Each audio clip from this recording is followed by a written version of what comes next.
Kyle, are we recording? Yes. All right, thank you.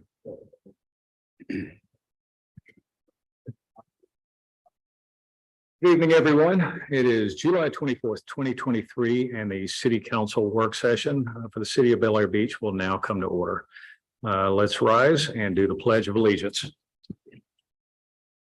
Pledge allegiance to the flag of the United States of America, and to the republic for which it stands, one nation, under God, indivisible, with liberty and justice for all.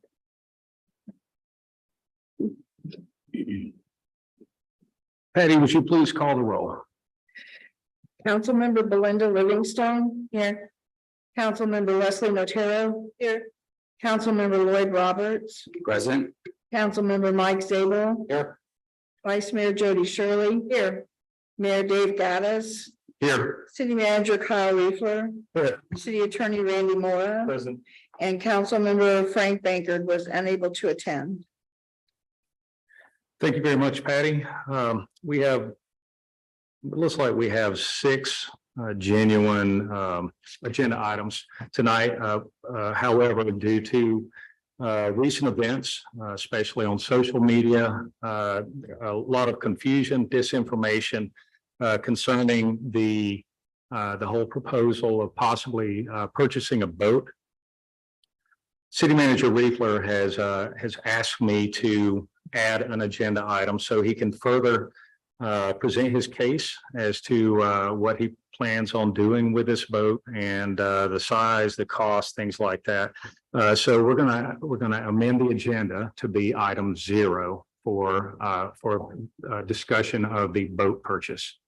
And I would like to start right off with that item. So that being said, I'm going to hand the floor over to City Manager Reefler. Thank you, Mayor.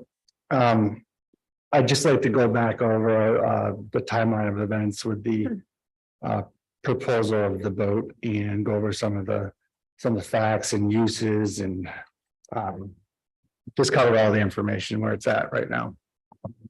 So the first budget workshop was on June 19th. At that budget workshop, it was recommended that we look into starting a savings program for a boat. And the reason behind that was to have the ability to address the inshore issues that would have come up periodically with the city.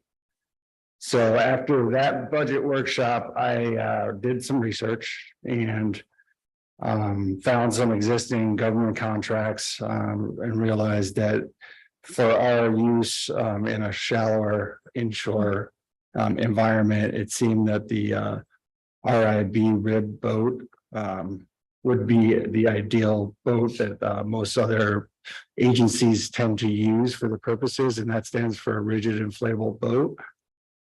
Mr. Reefler, could I get you to speak a little closer to the microphone? Sure. And then, That's perfect. so anyways, so I actually located a GSA contract for a 21-foot rigid inflatable boat. That contract I use as an example for the budget planning purposes. The contract was for about $81,000 for that boat, and it was valid until 2028. So in preparation for the second budget workshop, I put in the savings program for the boat and put it on a 5-year timeline at $20,000 per year. That's more than what the contract was. I just put it in for some wiggle room, not knowing exactly when we plan to purchase the boat. At the second budget workshop, it was discussed to look into a possible faster timeline to purchase the boat as opposed to the 5 years. We some were on board with purchasing it in the next budget year. It kind of left it at keeping it over 2 years saving program. Doing some further research since the last budget workshop, I discovered that for the specs of that GSA contract for a similar boat right now, the MSR If we were to go out to bid, I talked to vendors, they could offer a lower price, and we're looking more in like the 70,000s for that boat. So the boat acquisition would allow the city to perform and address maintenance issues in the intracoastal waterway, Clearwater Harbor. I'll just put them in order. One of the major components of our maintenance that we struggle to get to is the stormwater outfalls. We maintain 46 outfalls throughout the city. Currently, 14 of them have the check valves. Right now, we're on a monthly program to get to each one of those check valves and clean them out. We struggle, staff struggles getting access to those valves, mainly because we have to cross over private property to get to the valves. So depending on when we're timing out the tides, for the opportune time to get in the water, drop a lot over a seawall, we have to get in contact with these residents to get permission rather than just go on their property. This vote would enable us to get to these outfalls in a lot quicker fashion. It was last budget year.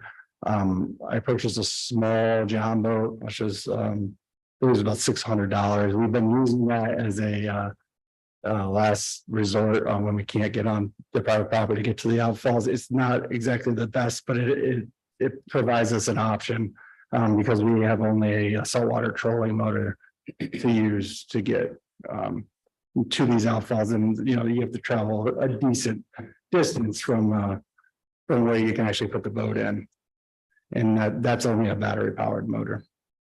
So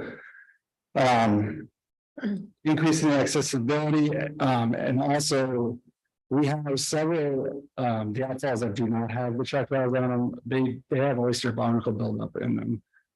Typically, by the time we know we need to jet back the valves, we've already seen backup. It's happened a lot on Bayshore Drive. So it would be a lot easier to be getting around and doing our inspections and keeping up with when the valves need to be cleaned, as opposed to just waiting for just the signs of problems. Next maintenance issue the boat would help us enable us to address is the buoys. We own and maintain 16 buoys that we put in on the beach side, and then we have roughly 10 on the Clearwater Harbor side.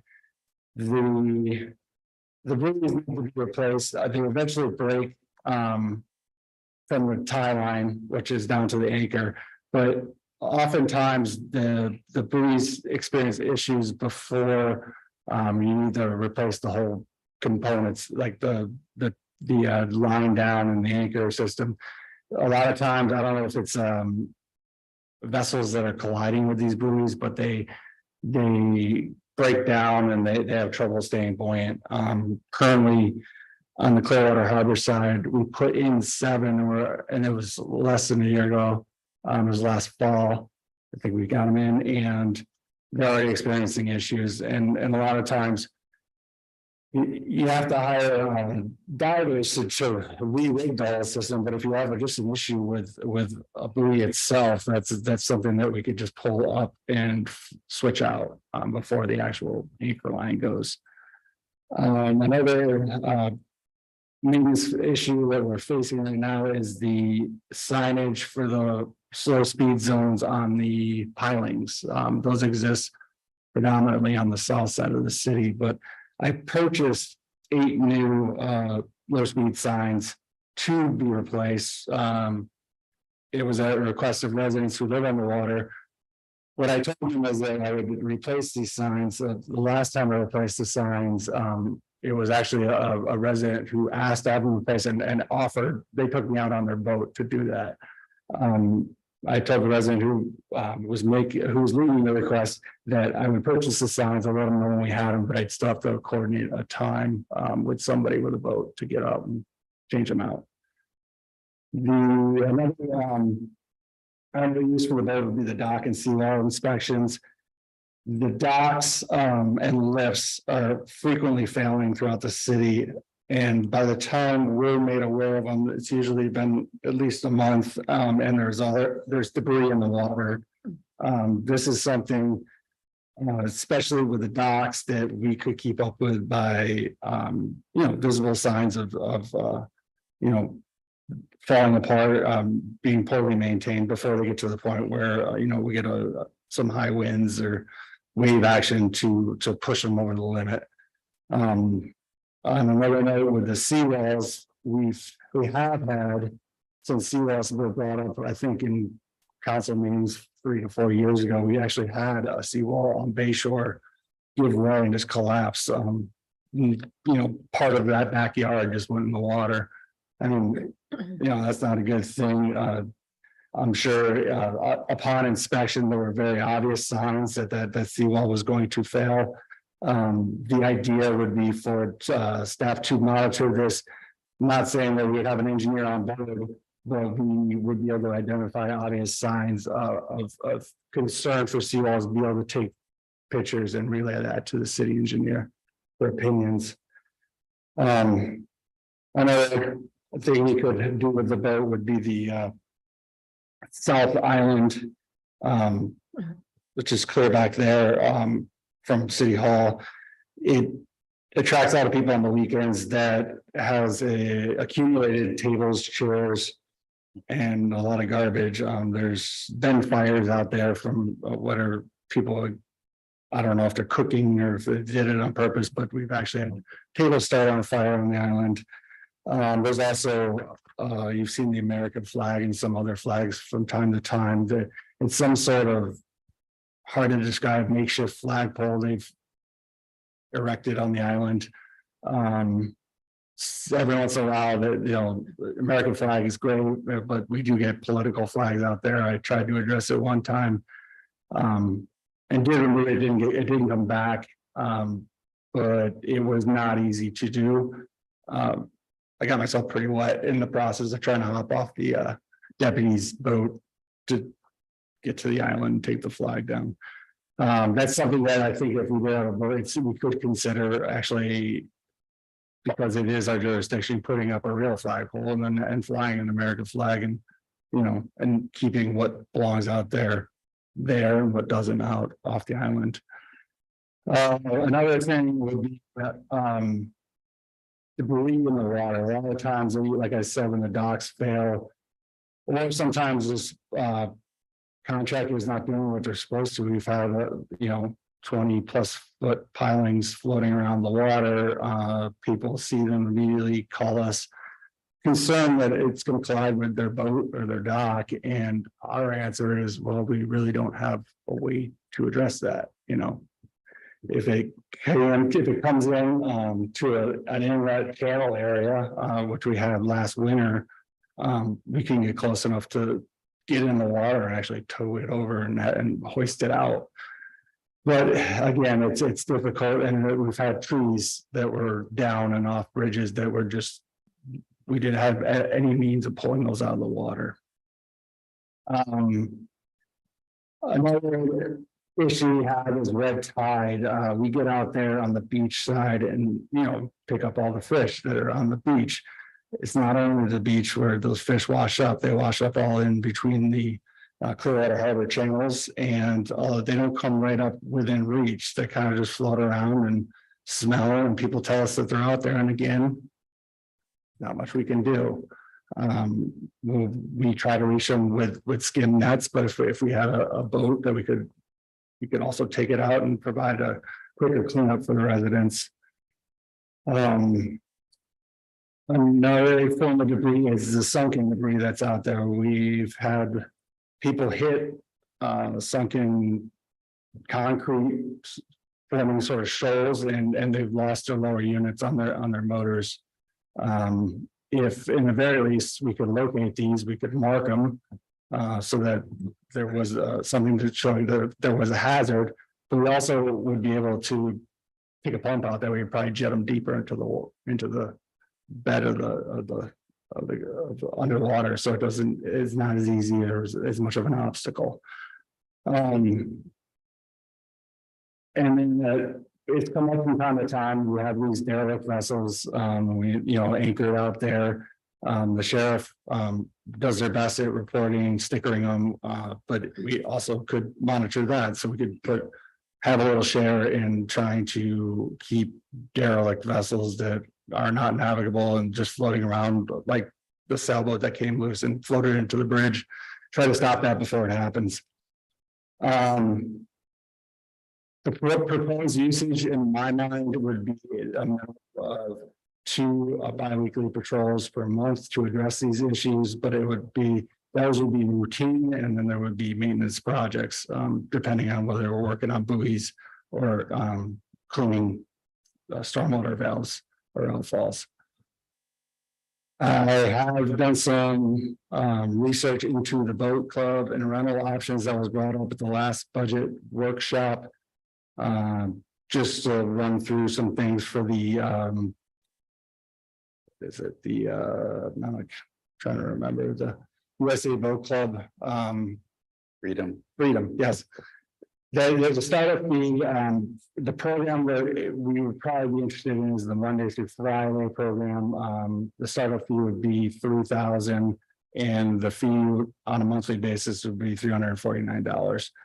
And that would, you can have a boat from as early as 7 a.m. to sunset, depending on the time of year. It's roughly about a 20-minute drive from here. I did look through the miles available at the closest club, which is at the Clearwater Marina. And they do not have the rib models that we're proposing to buy. Given the bottom and the hull of the boats, it wouldn't really be as usable in the waters that we'd have to navigate through. But I mean, it is an option to consider. And the other thing I believe we'd have to consider possible damages for using it for maintenance purposes. I did some research on the Clearwater Harbor. We currently have 350 waterfront homes on the Clearwater Harbor side, and that makes up of our single family homes roughly about 45%. The taxable value of our single family homes on the water make up about 63% of the total taxable value of single family homes.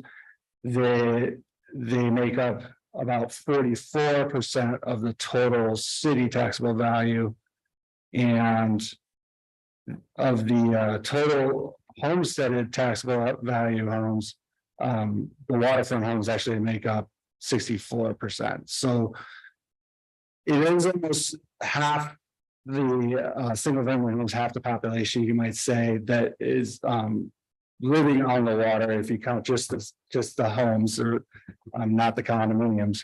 But most of the condominiums are non-homesteaded properties. So it is interesting that those waterfront homes do make up a significant portion of the taxable value that comes into the city. The coastline of the Clearwater, the total coastline of the city is about 7.5 miles. And the Clearwater Harbor makes up 6.65 of those miles, and our beachfront is about 0.85. And just to put that in comparison, we have about 7.25 miles in city streets that we maintain. And I believe it was about 2.8 miles of pipe for our stormwater utility. Another interesting thing is if you just compare the distance, we invest and we budget a savings plan for $50,000 for our tractor. For our beach rake, we primarily use it to rake the beach, and that's usually about 4 to 5 times a year. And again, the beach front makes up 0.85 miles. We have a lot of intercoastal coastline that we are also responsible for, and I just wanted to kind of throw those numbers out there just for comparison. Thank you very much. Very detailed information. Council, let's start with Leslie Natero. I'm all for purchasing a boat for the city. I think it makes sense to, deal with the property in the intercoastal and the beach and the waterfront up there. Lloyd Roberts. I'm also in favor. I think sometimes it's difficult to always cost justify an asset acquisition. Sometimes there's just work that needs to be done. And the cost of the equipment or asset to do that work is not always going to be a scenario where you say, by buying that piece of equipment, we save this much money. I don't think Kyle would come forward with this request if he felt like this was an asset we were going to purchase and it's just going to sit somewhere and not be used. So I'm comfortable and confident that Kyle is comfortable and confident that it's going to be used to better the city, and I'm in favor of it. Ms. Livingstone. Al, I really appreciate all of the information that you provided us today. I saw the posts and appreciate the time that you took to explain the reasoning behind that. I support you 100%, and you gave very valid information. Thank you. Mike Zabel. Great question. This will be boat, trailer boat and store here on our site. Yeah, so we primarily trailered, except we were using it, we were planning on using it the following day for whatever project. We may use the slip one at the marina. Temporarily, but yes. Yeah, I'll go back at it. It's most of the things that we've seen here, large expenditures have all been concerning flood prevention, safety, our beaches, and support of our taxpayers, and frankly, that this boat is needed. We need to maintain all avenues to prevent flooding. We need to provide for the safety of not only those on the beach, but those on the harbor. This is needed, and it's extremely well justified. Thank you very much. It's a lot of detailed work, and it really hit every requirement as to why we need this. I'm definitely in favor of obtaining the boat. Vice Mayor Shirley.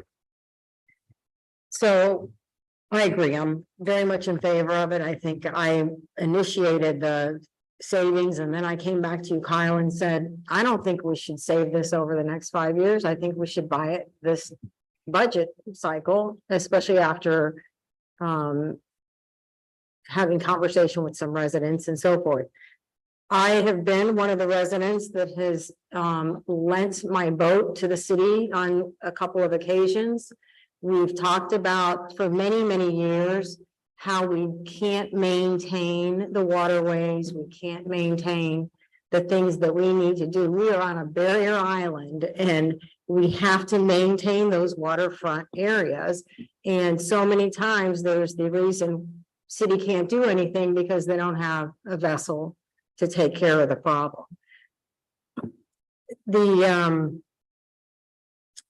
I've been involved in removing dead sea life with my vessel, calling out the Clearwater Aquarium, letting them use it. I've let the city use it. We've been very involved in trying to keep our canal clean and safe because we don't have the no wake zone signs are missing, things like that. A lot of the no wake signs that are missing on the south end would be beneficial because manatee just love to pile up out here. There's a lot of things that are outside of resident needs that are also just wildlife needs that we're not doing anything about because we don't have a vessel. We've spent a lot of money on infrastructure, but we're not able to maintain it all. And without this vessel, you can't do that. I'm sorry if there are residents that don't understand the concept of what we're trying to do here, but I would invite any resident to phone me if they have any questions, because I will walk them through the reason we need this. We've spent a lot of time over the last 10 or 15 years trying to take care of deferred maintenance on infrastructure. And we don't want to end back up with that same problem we started with when we started this stormwater project. So I am in total support. You have my support on purchasing the vessel sooner rather than later. Thank you very much. I'd like to thank the city manager for shedding some light on this topic. He actually brought some items to my attention that I was not even aware of whenever I was trying to think of what would we do, how would we use this boat? If you take all of the benefits that the entire city receives by having a boat to help maintain our drainage, the check valves, the red tide issue, because we all hate whenever that happens. Looking at the eyesore boats, if you remove all of those things and say, this is only for boaters, this is only for people that live on the waterfront. Well, everyone in the city needs to realize that approximately half of the people that live in this community are boaters. We are a boating community. We do have waterfront property. Not everyone does, but we all benefit from it. We have a boat ramp right down the street that anyone can use, and I see many of our residents using that boat ramp. So it's not just waterfront people. So just removing all of the benefits that help maintain our city and just assuming that, oh yeah, this is just for boaters, just for waterfront people. Well, it's still half of the city, and we owe it to whether you're half one way, half the other. If you live in condos, if you live on the beach, whatever it is, we owe it to the city to maintain and take care of all aspects of this city. And I'm sorry that it doesn't openly appear to benefit everyone in this community, but I am 100% behind your decision to ask for this, and I will support you all the way. All right. Do we have any other comments or questions for the city manager concerning this topic? Do we need any special vote to go forward? I mean, we've already approved. We've already added it. I just wanted to go on public record and get more of the story than just what's being bled out on social media, which is a lot of it is incorrect. It's disinformation and it's confusing our citizens. So you get any questions, please direct everyone to come listen to this recording. All right. Absolutely. All right. Thank you very much. Yeah, call. Thank you. Okay, now we're going to get right back on track with item number 1, which is discussion of consideration to reduce the city council from 7 members to 5 members. I placed it on the agenda. You'll notice that I also included a page of data which shows the populations and the number of council members or commissioners that are on all of the cities or communities in Pinellas County, as well as the Pinellas Board of County Commissioners. You'll notice that we really stand out for having 7 council members. Overall, it's 7. There's 4 7-member councils, and there's 1 9-member. The 9-member is the city of St. Petersburg. They have over 250,000 residents. You look at the smallest above us, that's the city of Seminole. They have 7, and they're at nearly 20,000 citizens. I bring this to your attention because number 1, we're now having to face this full financial disclosure report.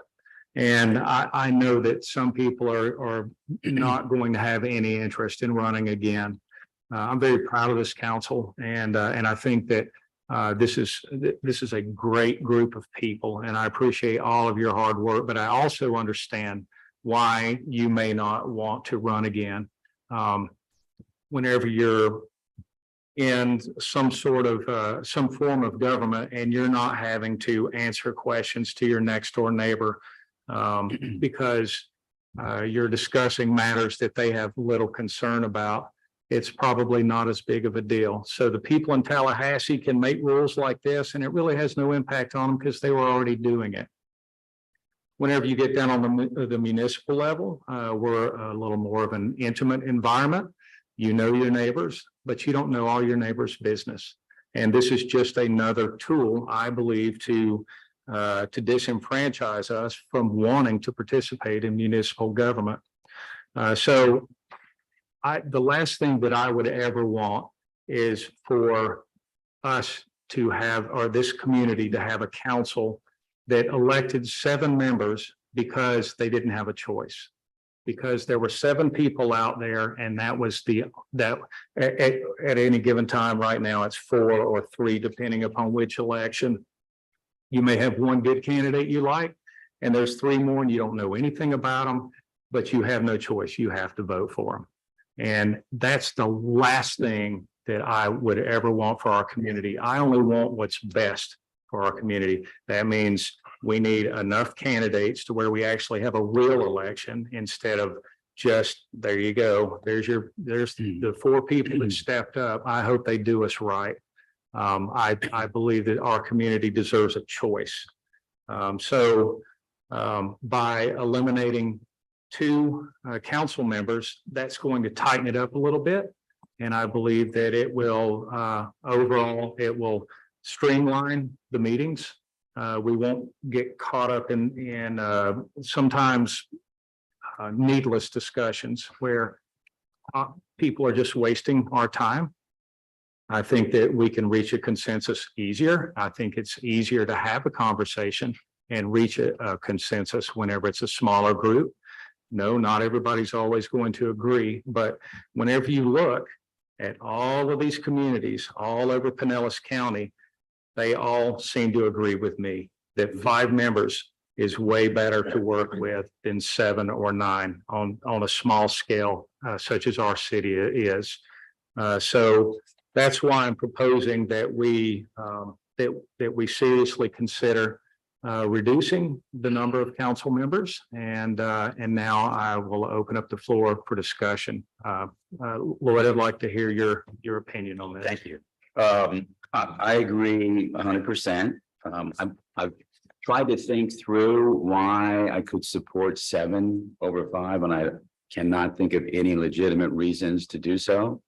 All the reasons you expressed about 5 making the most sense, in addition to these numbers that you provided, I think it's a no-brainer. I think all 4 of the issues that you brought up, it'll be interesting, Randy, so that I kind of view this as a blank piece of paper that we're starting with. So we say, okay, we are talking about and discussing these various options. So at the end of tonight, however we have felt as a group, this blank piece of paper is now going to be populated. Then the next question is, and I think Randy's going to be involved with this, how do we move from where we are now to this? I'm sure there's a very valid answer and process we can go through to make that happen. So that'll be the neat part, I think, at the end of the day, but I'm definitely for it. Thank you. Leslie? I think I'm for it, yes. We're not, compared to these other cities, we're not that big that we need 7 council members. May I ask what made you change your mind? I think looking at the other, I was surprised at how many of the cities have only 5 members. Very surprised at that. Okay, all right. Any other comments? No, All right, Ms. Livingstone, I'm in agreement with 5. that's it.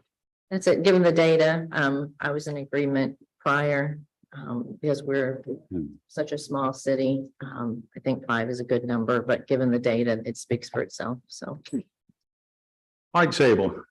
I gotta tell you, I came at this like a devil's advocate. First of all, but I'm gonna look at the whole line here. I was one of the people on the charter that said, yeah, we gotta have the term limits, but you can't be intransient about that. I fought every single thing, said, look, how can I justify 7? How can I justify the term limits, the election cycles, everything? I couldn't. And that was kind of the indicator of these are solid proposals. I mean, going down from one, yeah, I agree, down to 5 members.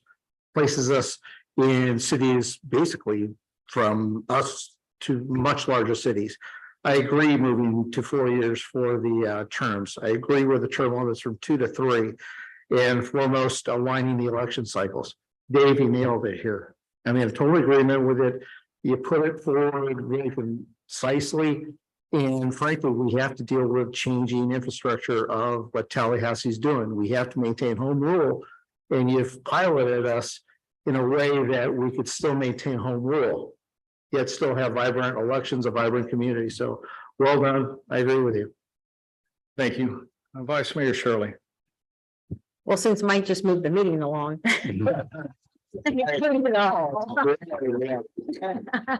All the topics, no, I am definitely in support of reducing the number of members on council. I don't know how we ended up with 7, and I think it's one of those things, you start the process and then it just becomes habit and you never consider changing it. So with the facts you provided, I can't justify a reason for us having more members. We have so few citizens that are willing to step up, and it's always a struggle to get people to fill those seats. No need to have extra seats if we don't need them, and I don't see the need for it. Thank you very much. I've already made my points on it. I tell you, before, obviously, there's 4 core points, bullet points on this discussion. Really, they're all tied together. But before I go to Mr. Mora for his take on all of this, what I would like to do is go ahead and take each one of these one at a time. So if you don't mind, let's stay just on track, and some of them actually go hand in hand, but based upon what I heard from Mr. Moore, we had a conversation about it. These are going to have to be on a ballot separately.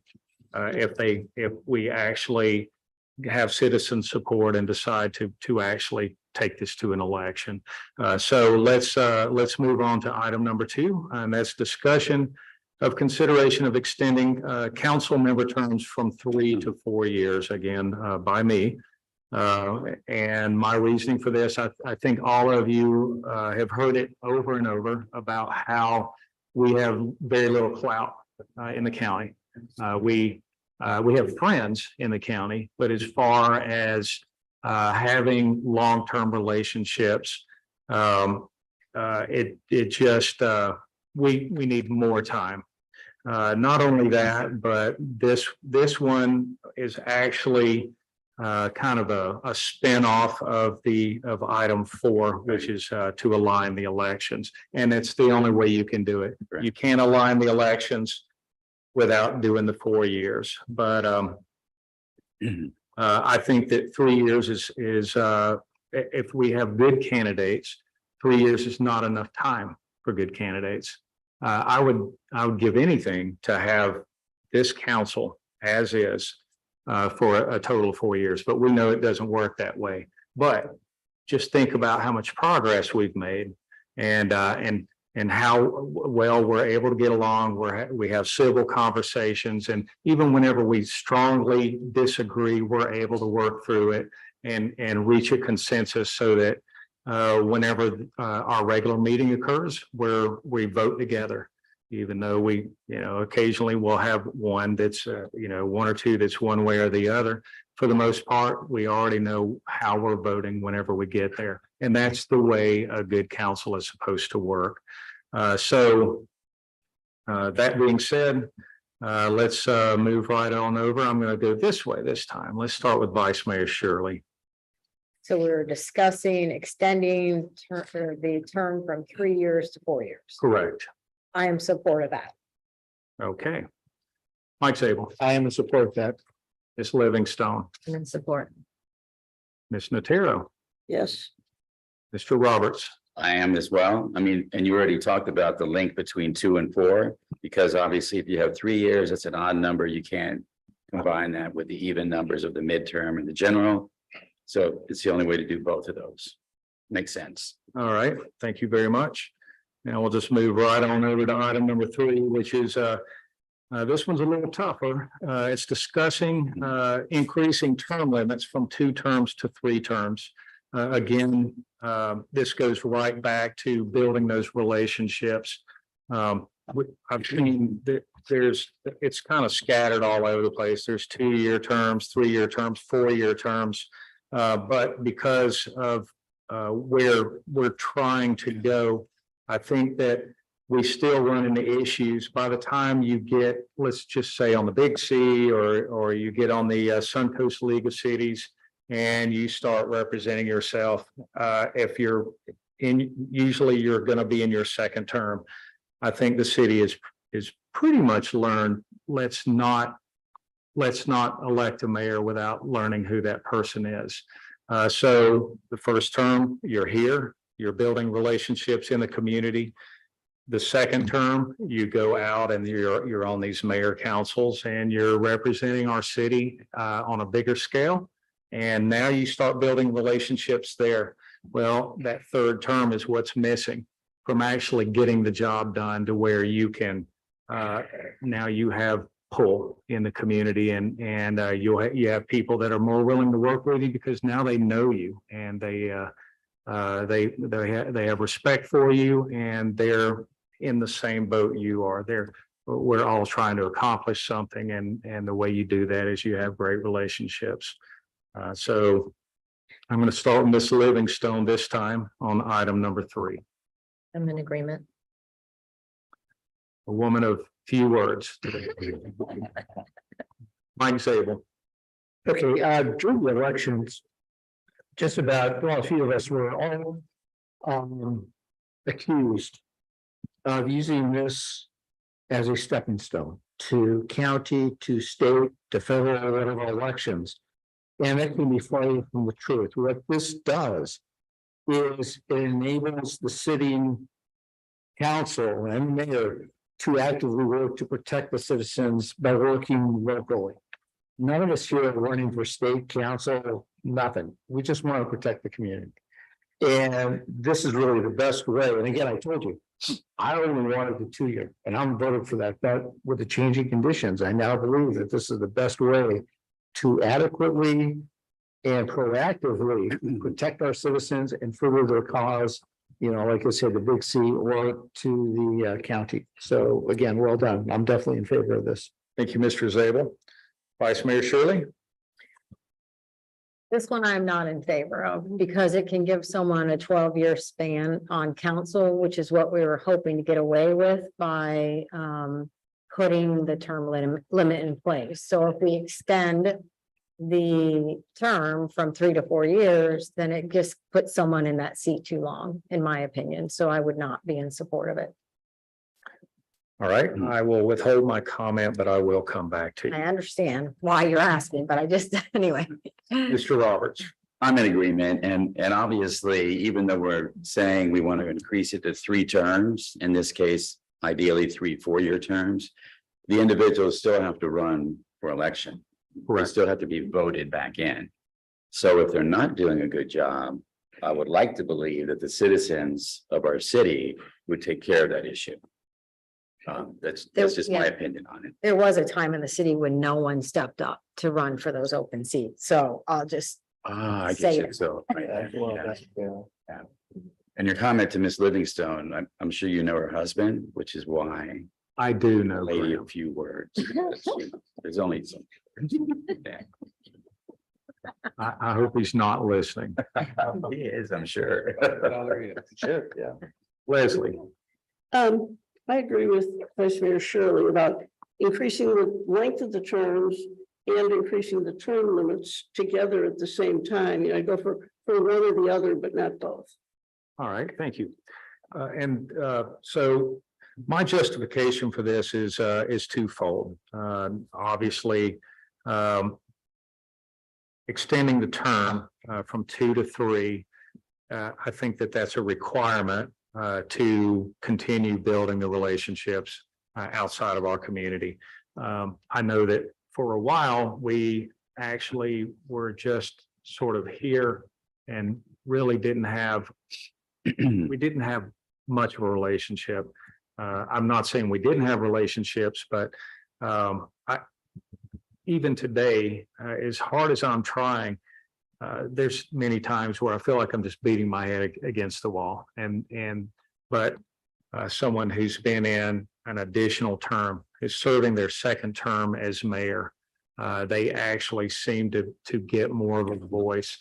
They get more pull with the county, and the county commissioners are, it seems to me they're more willing to listen to them in ahead of myself. However, I am quite the barking dog at times and very annoying, and I think they're all starting to figure that out.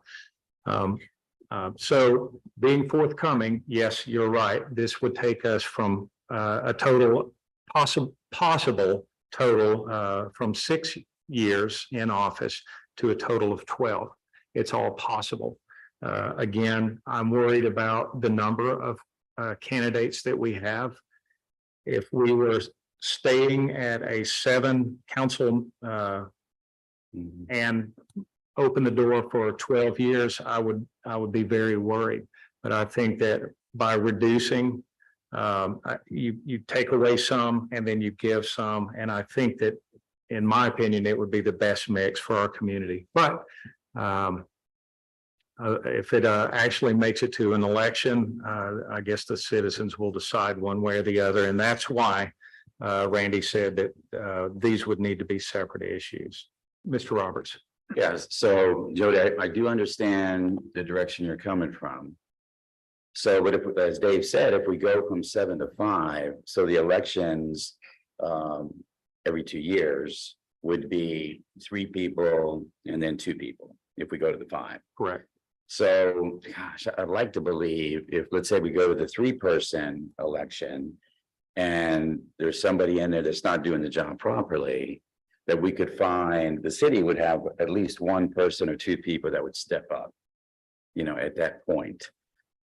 You know, I think that was proven the last election that happened. So, but I hear what you're saying. If nobody else was running and the city felt like the current candidates that were running again for their 2nd or 3rd term, I just can't imagine them sitting by the wayside and just letting that happen. I hope. So that's my thought on it. But I understand what you're saying there. Yeah. But that could actually happen with just 2 terms. Thank you, Mr. Roberts. Any other comments or questions? Okay, so right now we are at a 4-2. Any other comments that you would like to make? Vice Mayor Shirley. Okay. Leslie, any No. others? Okay. All right. So now let's move on to the last one, which is item number 4, aligning our election cycles with the general and midterm elections. Going back to what I said about sometimes you don't get a lot of love from the county. I did reach out to the Board of Elections. I sent a nice email requesting what would be our savings, what would be the process, what would happen, what would be the benefits or the pros and cons of switching to being aligned with the general and midterm elections. And unfortunately, I got crickets. But I know for a fact we've been told in the past that there's savings. I don't know how much it is, but it's because they're already running an election that goes to everyone in the county. It's much cheaper just to tag along on a big set of ballots rather than the smaller ones. I did look at the election dates and how many communities are aligned with us, and it's sizable, but I think overall we would have a better turnout because everyone votes for the president.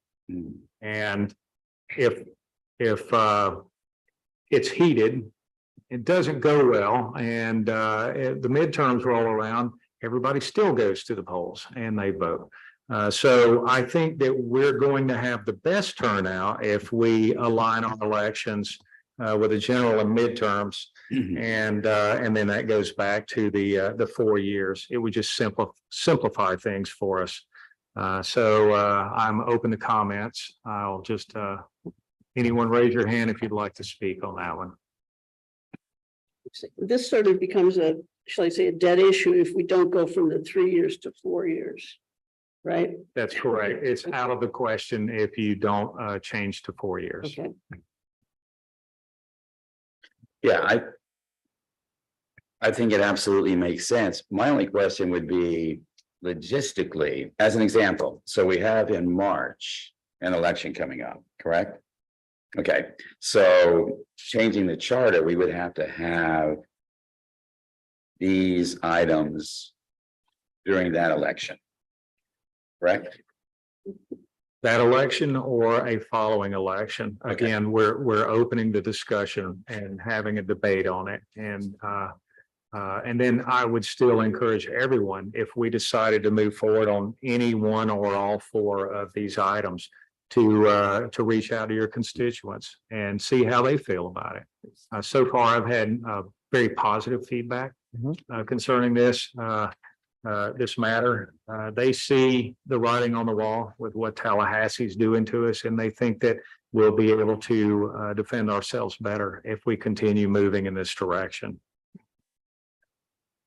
So just following that process then, so in March, that election would take place for how many of us? 4 or 3? I guess 3. The next one is 3. Is 3. So 3 individuals would be elected, and they would be elected for a 3-year term. I'm gonna let Randy start addressing this. We sort of touched on it. It's not an easy path, but it's doable. Yeah, that's what I'm hoping, yeah. All wonderful questions. A few challenges to note in the process. You're talking about 4 separate ballot measures, at least at this stage, these 4. Assuming, let's say I don't know that we've reached consensus as to the last one yet, but let's say we get there as there has been on the other 3. What I would do procedurally is put together an ordinance calling for the election. And it would state whether it was at the, I don't know that we'd be on a timeline for a November election yet. If there is, if there's one to be had, we would likely be on the March cycle, which gives us more time to figure out how it's all going to work out. But ordinarily, when you do a resolution or when you do a proposed charter amendment as ballot language, you do an ordinance calling for that issue election. And then you do a separate ordinance or resolution setting forth the actual ballot language, which has to be limited to something like 75 words or so. And then from there, we also have the ordinance that says, okay, and it's been approved and so be it, the language that enacts it. The challenge that you have here when you talk about the 4 of these is for some of you, you're like, well, I like the idea of 1 and 2 or 1 and 3. We don't know what the voters will do. Ultimately, any charter amendment has to be put to the electorate. The electorate can take one and not the other, and then we'll have to adapt accordingly. Provided that we don't make these things, conditional. And so, for example, in the one where you're talking about changing to 7 to 4, we may have ballot language that suggests changing or 7 to 5, that changing to 7 to 5 and other such necessary revisions to affect this change. So we fix the quorum element. We're not going to put a specific thing just for the quorum number, but so that it all is consistent. So a lot of your questions will depend on what the electorate does and ultimately moving forward, how we how we very particularly say, okay, does that mean we have to make this operate? So these 2 seats, that's the details that we'll have to figure out as we get closer to determining precisely the ballot language and its function. So I'm not in a position to sit here. I do want to allay the concerns of any viewing public or casually observing members of the public that the consensus at this work session is simply to move in the direction of putting a measure to the voters. The charter cannot be changed to work session. It is not changed tonight. I know you folks have sometimes had to deal with an understanding on the civics process. I want to make very clear that all you're agreeing to is to have things put before you for your later review to affect these proposals for the voters to vote on. And that's what we're discussing tonight as far as the specifics on what every single measure would say, I'm waiting to get some guidance from you, and I think we're there now on which ones are approved and which ones aren't. But then what is their interplay and what conditionals and the if then statements do we need to put in this to make this make sense? Does anyone have any questions for Mr. Mora? No. Okay. Mr. Roberts. Okay, so let's say, and I hate to use scenarios that are fictitious. So let's say John Doe runs for a council seat in March. And at the same time, all 4 of these items that are affecting our charter are also on the ballot, and they're all approved. So let's make that assumption. So then the general election happens in November. Just your gut feel with those same 3 people, because in this case, it would be 3 that were just elected: John Doe, Bill Smith, and Don Johnson. They're all in now in Glad to March. see Don get his praise, yeah. That's right. So now November comes up. Would that make the most sense for all 3 of those people to run again, to be tied into the new charter guidelines? It's a good question. I think the more narrow part of your question is, what is the effective date of these changes? And I think that's part of what we would need to resolve as we look at these. Does it make sense? Much in the same way that you have a charter provision that says that you folks are available to vote on a raise, but it shall not take effect until 2 cycles after. Right. We can say, and as you look at the language here, you can see what year it was that they started to make this change to 7 members on these terms, because they have on 3-year terms, because in the 3-year terms provision, section 2.02, they start laying out these terms will begin in 2012, these terms will begin in 2013. By 2015, everybody's on the same schedule. So clearly, in the last 15 years, roughly, your community has already done a version of this. Yeah. And so the effective date element is going to depend in large part on what you folks decide to do. And we'll have to look at what does make sense. If we do, we may have to have, the ballot language is not going to lay out chapter and verse the decision tree of what happens. Okay, We may have to have, if this measure is approved this cycle, if this measure is approved this cycle, I'm not sure. I have to look at how we would do that. Candidly, this isn't something communities do all the time. If it gives you any comfort, I'll say it's very prescient of you to be looking at some of this in not on this legislative session, but in the last legislative session, one of the preemption bills was to force all municipalities to move to the November cycle. And there was a lot of resistance because of how different communities have evolved and keep their process going. But those kinds of discussions are being had, and it's prudent to evaluate if that's something your community wants to do proactively. But how we make that work, it's one of those, the devil's in the details. And I'm not in a position right now to tell you if somebody's elected in March, how we would do that. We would look at things like, well, who is the next set to cycle off? It would maybe we tier it that way. right. There's a whole series of ways to do it, and that's not where we're at yet. But it's a very good question. It really just gets down to effective dates of the actions taken. Okay, thank you. So it would be like, shall we, beginning in 2015, transition the council to, or rather, let's say it's 2023 now, beginning in 2027, shall the council transition to a 5-member body or something like that? And that we make that kind of thing clear.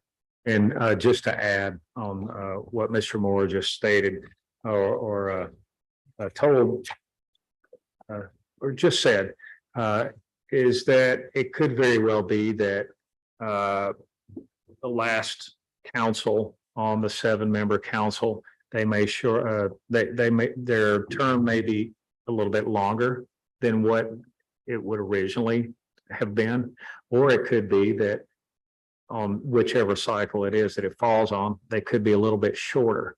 But it would be something that the council would have to agree upon because we'd have to write an ordinance to actually be able to address this. So it's a single use ordinance that once the transition is made, it would be accepted by all that, okay, maybe instead of 3 years, you're 3.5 years or something like that. Or maybe you're 2.5 years, just to make everything line up with the general and midterms. Okay, All right. Does that help? it does. Any other questions or comments? No?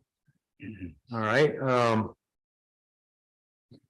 obviously, we still have some things to discuss and determine where we would like to go. But before we do that, I highly recommend that you go out and you speak to the public and get their take and see where they stand. Are we wasting our time? Is this something that will never pass, or is this something that most everyone will agree upon? Mayor, before we move on, and perhaps I'm jumping the gun here, I don't believe I got clarity on the individual members' positions on the fourth proposal for aligning with the midterm cycles. I may have just missed the member statements. Well, but I think we were just answering if we had, I think everyone's in agreement, but we were just answering if we had Okay, a question. We raised I our hand. saw the questions. I just wasn't sure if that was indicative of a. I think for the most part that we were a little weak on the increasing term limits from 2 to 3. Right. And I totally understand why. But what I'm hoping is that if once everyone goes out and they speak to the community, we get a little more opinion, and we see if we're still on the same page next month, whenever we have the next work session. Understood. Thank Is you. everybody okay with that? Yes. Okay, great. My And- last question, given the posture of, okay, there's a general initiative to move forward, but we're going to, talk to our constituents and see as a function of action items for me, should I start preparing documents, ordinances, et cetera, or should I hold off for now with an understanding that that's a likely direction? Let me ask, if you're just thinking about it, is that verbal? I don't do the, I thought of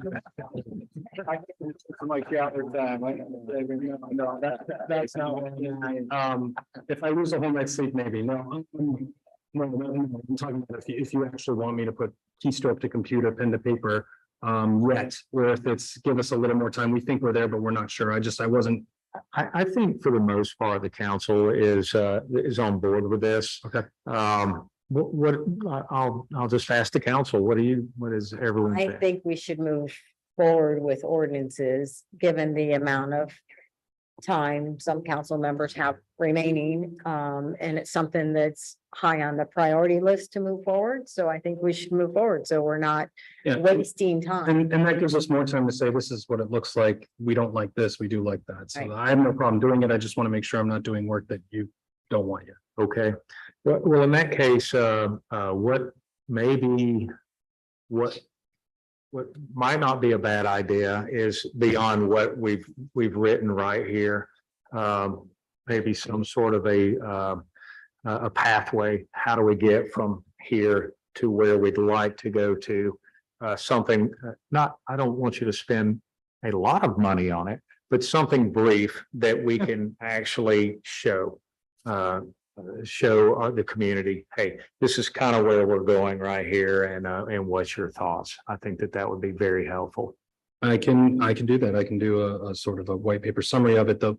Mayor, as you all know, the one thing we'll have to be mindful of as we get to a ballot measure is the city's inability to advocate for the result of that ballot, just as a friendly reminder, as the statutes have changed in advocacy for official city circulation. We could say purely factual, this is the ballot language, this is what it would do. But I just want to make sure, because we do have some newer members, not everybody may be aware of that. Now, this is where I'm a little confused. Are we allowed to actually, once we come to an agreement as a council, is that where it stops with trying to communicate to the community, or are we allowed individually? Are we allowed to go out and speak to our neighbors and say, this is what we're thinking about? Is it as long as we're not on city time, in other words, in this meeting, or we're in City Hall, is that, are we pretty much free to speak as we'd like individually? Generally speaking, yes. What I prefer, just because it's been a moment since I've seen reviewed the electioneering statute.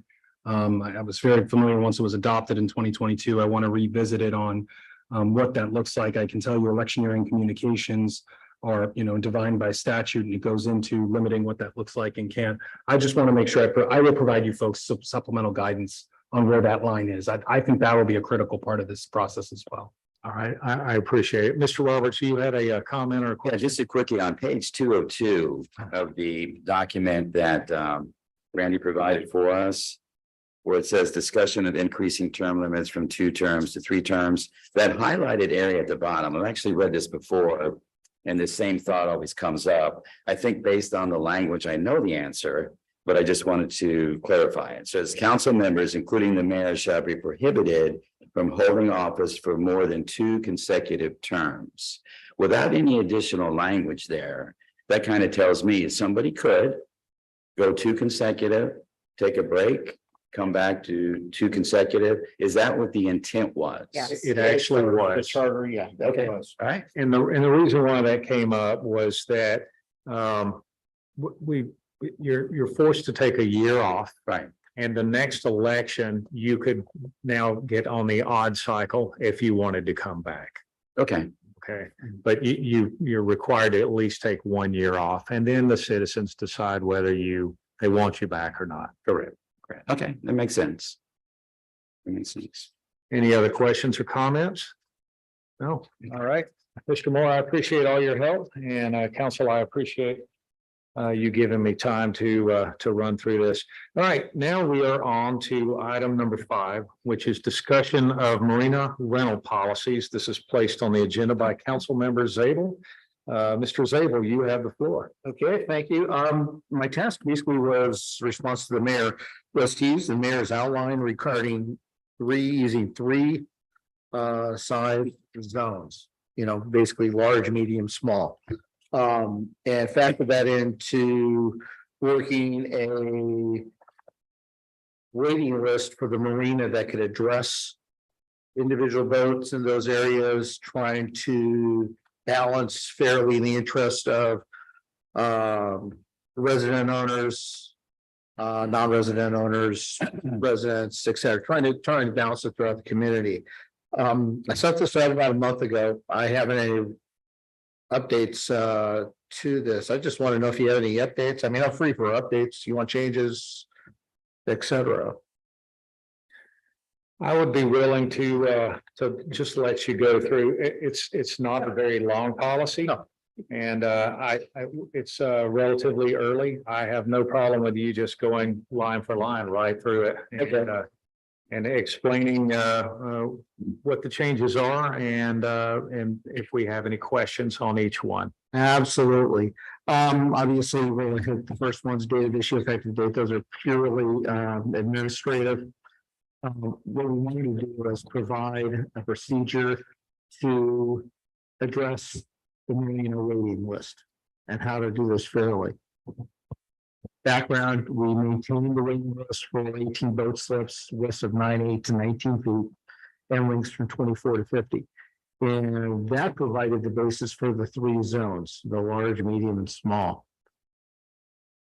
Now the procedures, what the city, and these are my updates, we're splitting the waiting list into 3 separate zones that are determined by the slip size.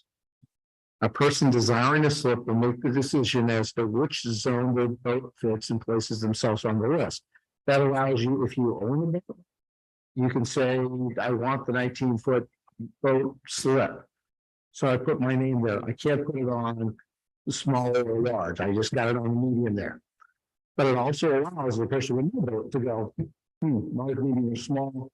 If the wife of I want the large. Okay, put your name in there, because later on we'll address those with no boat. You have so much time to put a boat, put it into the slip if you've been accepted. Now, you can't move from one zone to the other. Once you're in that slot, large, medium, or small, you stay there.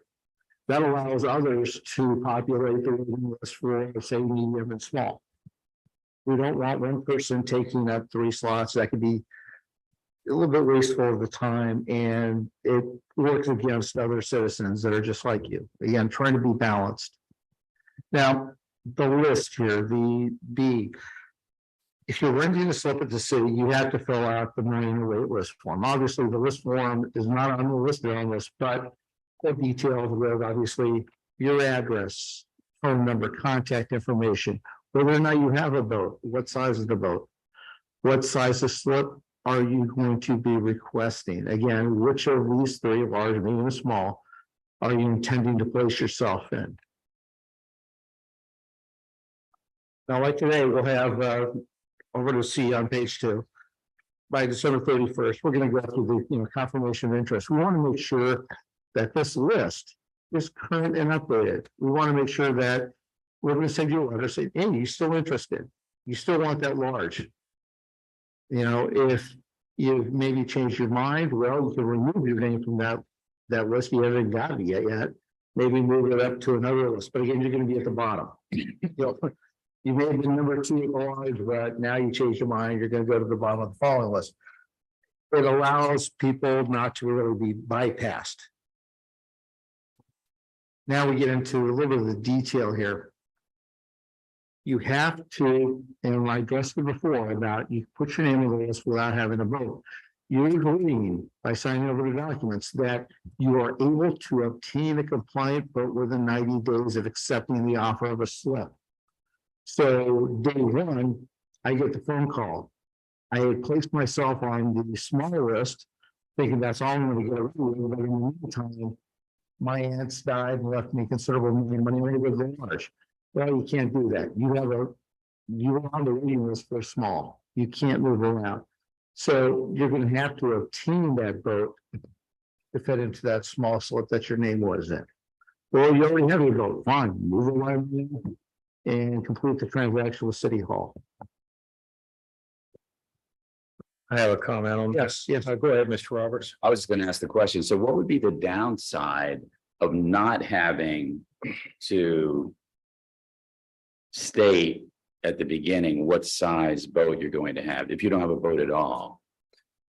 Because that would take the place of somebody else that might already have a boat and is waiting to move their boat right now into a slip. For example, if you signed up for the large, your name is now on the list. Maybe you're number 2 now. And your name came up, but you can't get that boat. Well, that's unfair to number 3.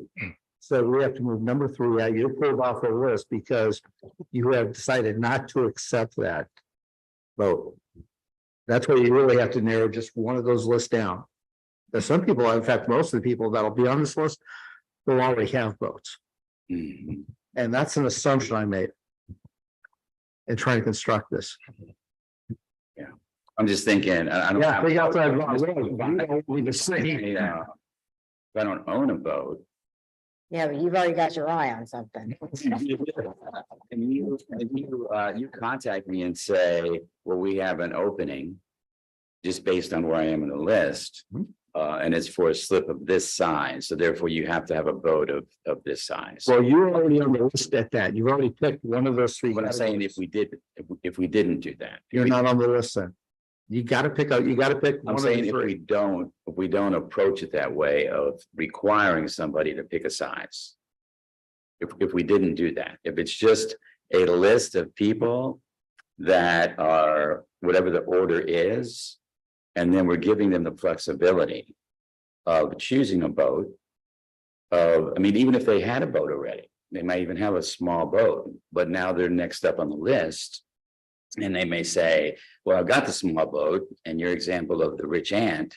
So now I'm going to sell that boat and buy a bigger boat because the bigger slip is now available. You just don't, I'm just thinking out loud. No, just thinking out loud. How would that go forward is you're not on the big list. Only those people on the big. So you're forcing you at the beginning to gate yourself into one of those 3 gates. That's my question. Why are we forcing them? I'm gonna chime in here a little bit. Okay. Number 1, okay, you suddenly change your mind because a 40-foot boat is available. But that's not what you planned on. And you actually, whenever you put your name on the list, you're sort of thinking logically, okay, well, this is the size boat that I think would be the most practical for me. Okay. But also, I'm perfectly capable of handling this size boat. Yeah. Whereas suddenly he realizes there's a 40-foot slip over there that's coming available, and he can just jump over there and get to the front of the line. And so he goes and buys a 40-foot boat that he's not weighted, and he's probably not qualified either. Okay. You can go all sorts of ways with this conversation. But I think that if you're going to lease a slip from Bel Air Beach, you probably need to know what it is that you want to put in that slip in advance.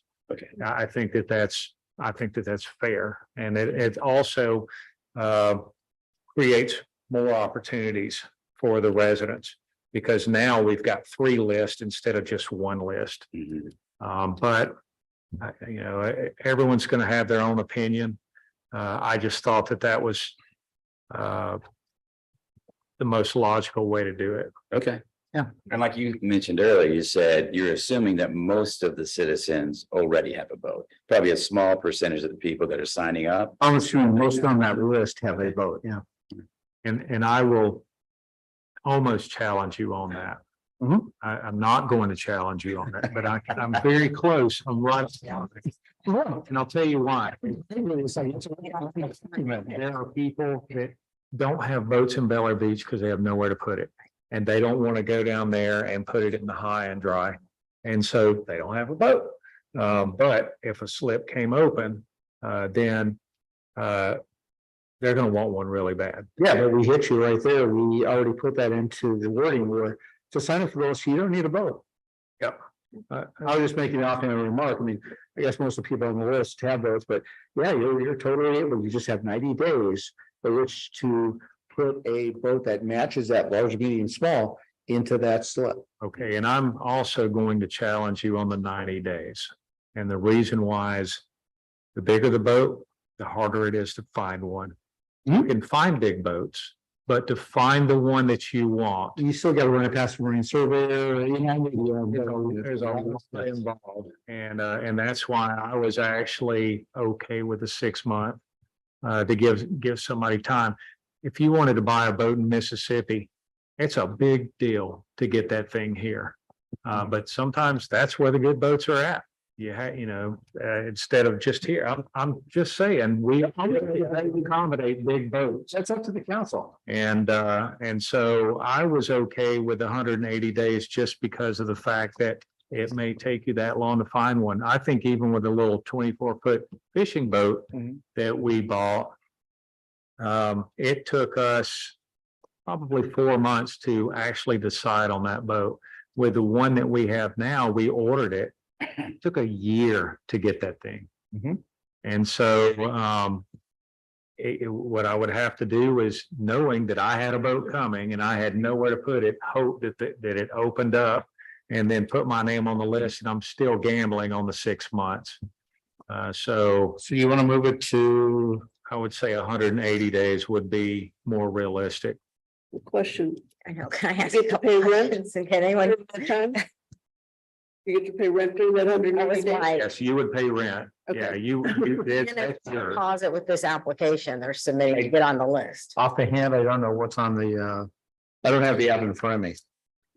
There's not currently. So they're not putting any money in, they're not putting any skin in the game, They're they're not. just adding their name. Yeah, on the list, and that's something. I think that's a problem. No, Okay. that's to be on the list. If your name comes up and you have signed up for the largest slip that we have, well, then you have to start paying rent right then and there. And you can keep that slip empty while paying rent the whole time for up to 180 days while you. Might be the time for the rest of it. But that's the only way. See, that's the luxury of being able to have a slip and look for a boat. But Where here's my point. If you can just add your name to a list all over town, because one day you hope to get a boat, you're gonna add your name to lists all over town. And there's no requirement to put a deposit, which I know it might be created a county nightmare, but I'm just saying there should be some skin in the game. at the application. Day one. I see what you're saying. So put some cash down just to, To be an added to the application list. fee. Yes, Okay, I'll put that in there like that.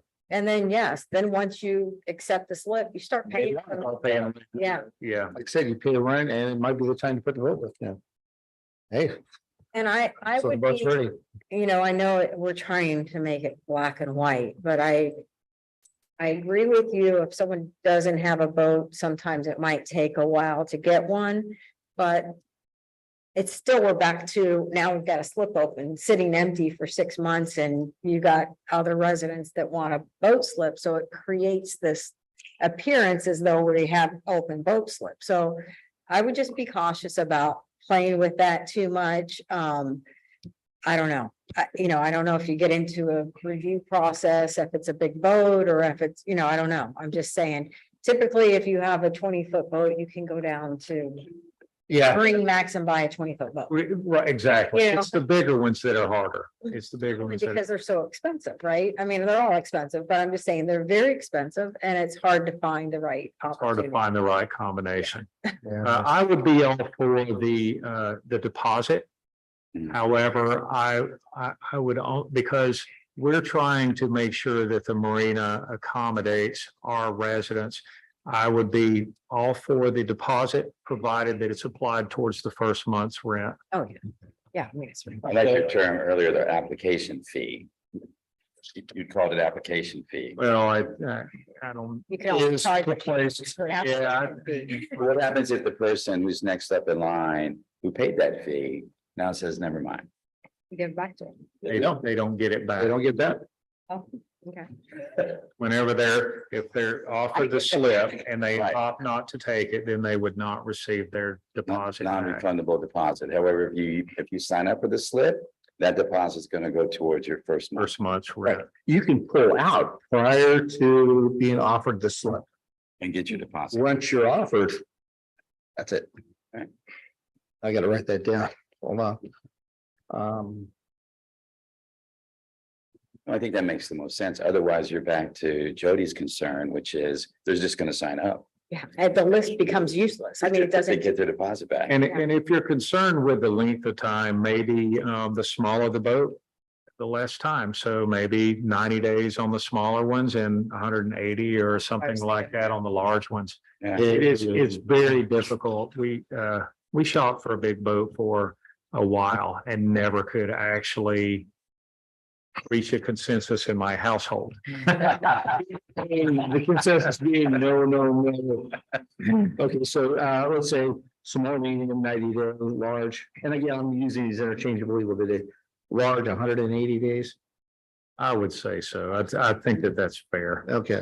As long as you're willing to pay rent and the one thing that I would challenge you on or suggest is that whatever that size slip is that they're reserving, we need to have a default rate, which is probably maximum.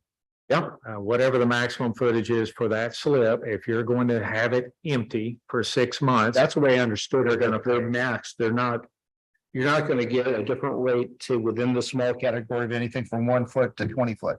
It's all 20 foot. It's 3 separate prices, not 20.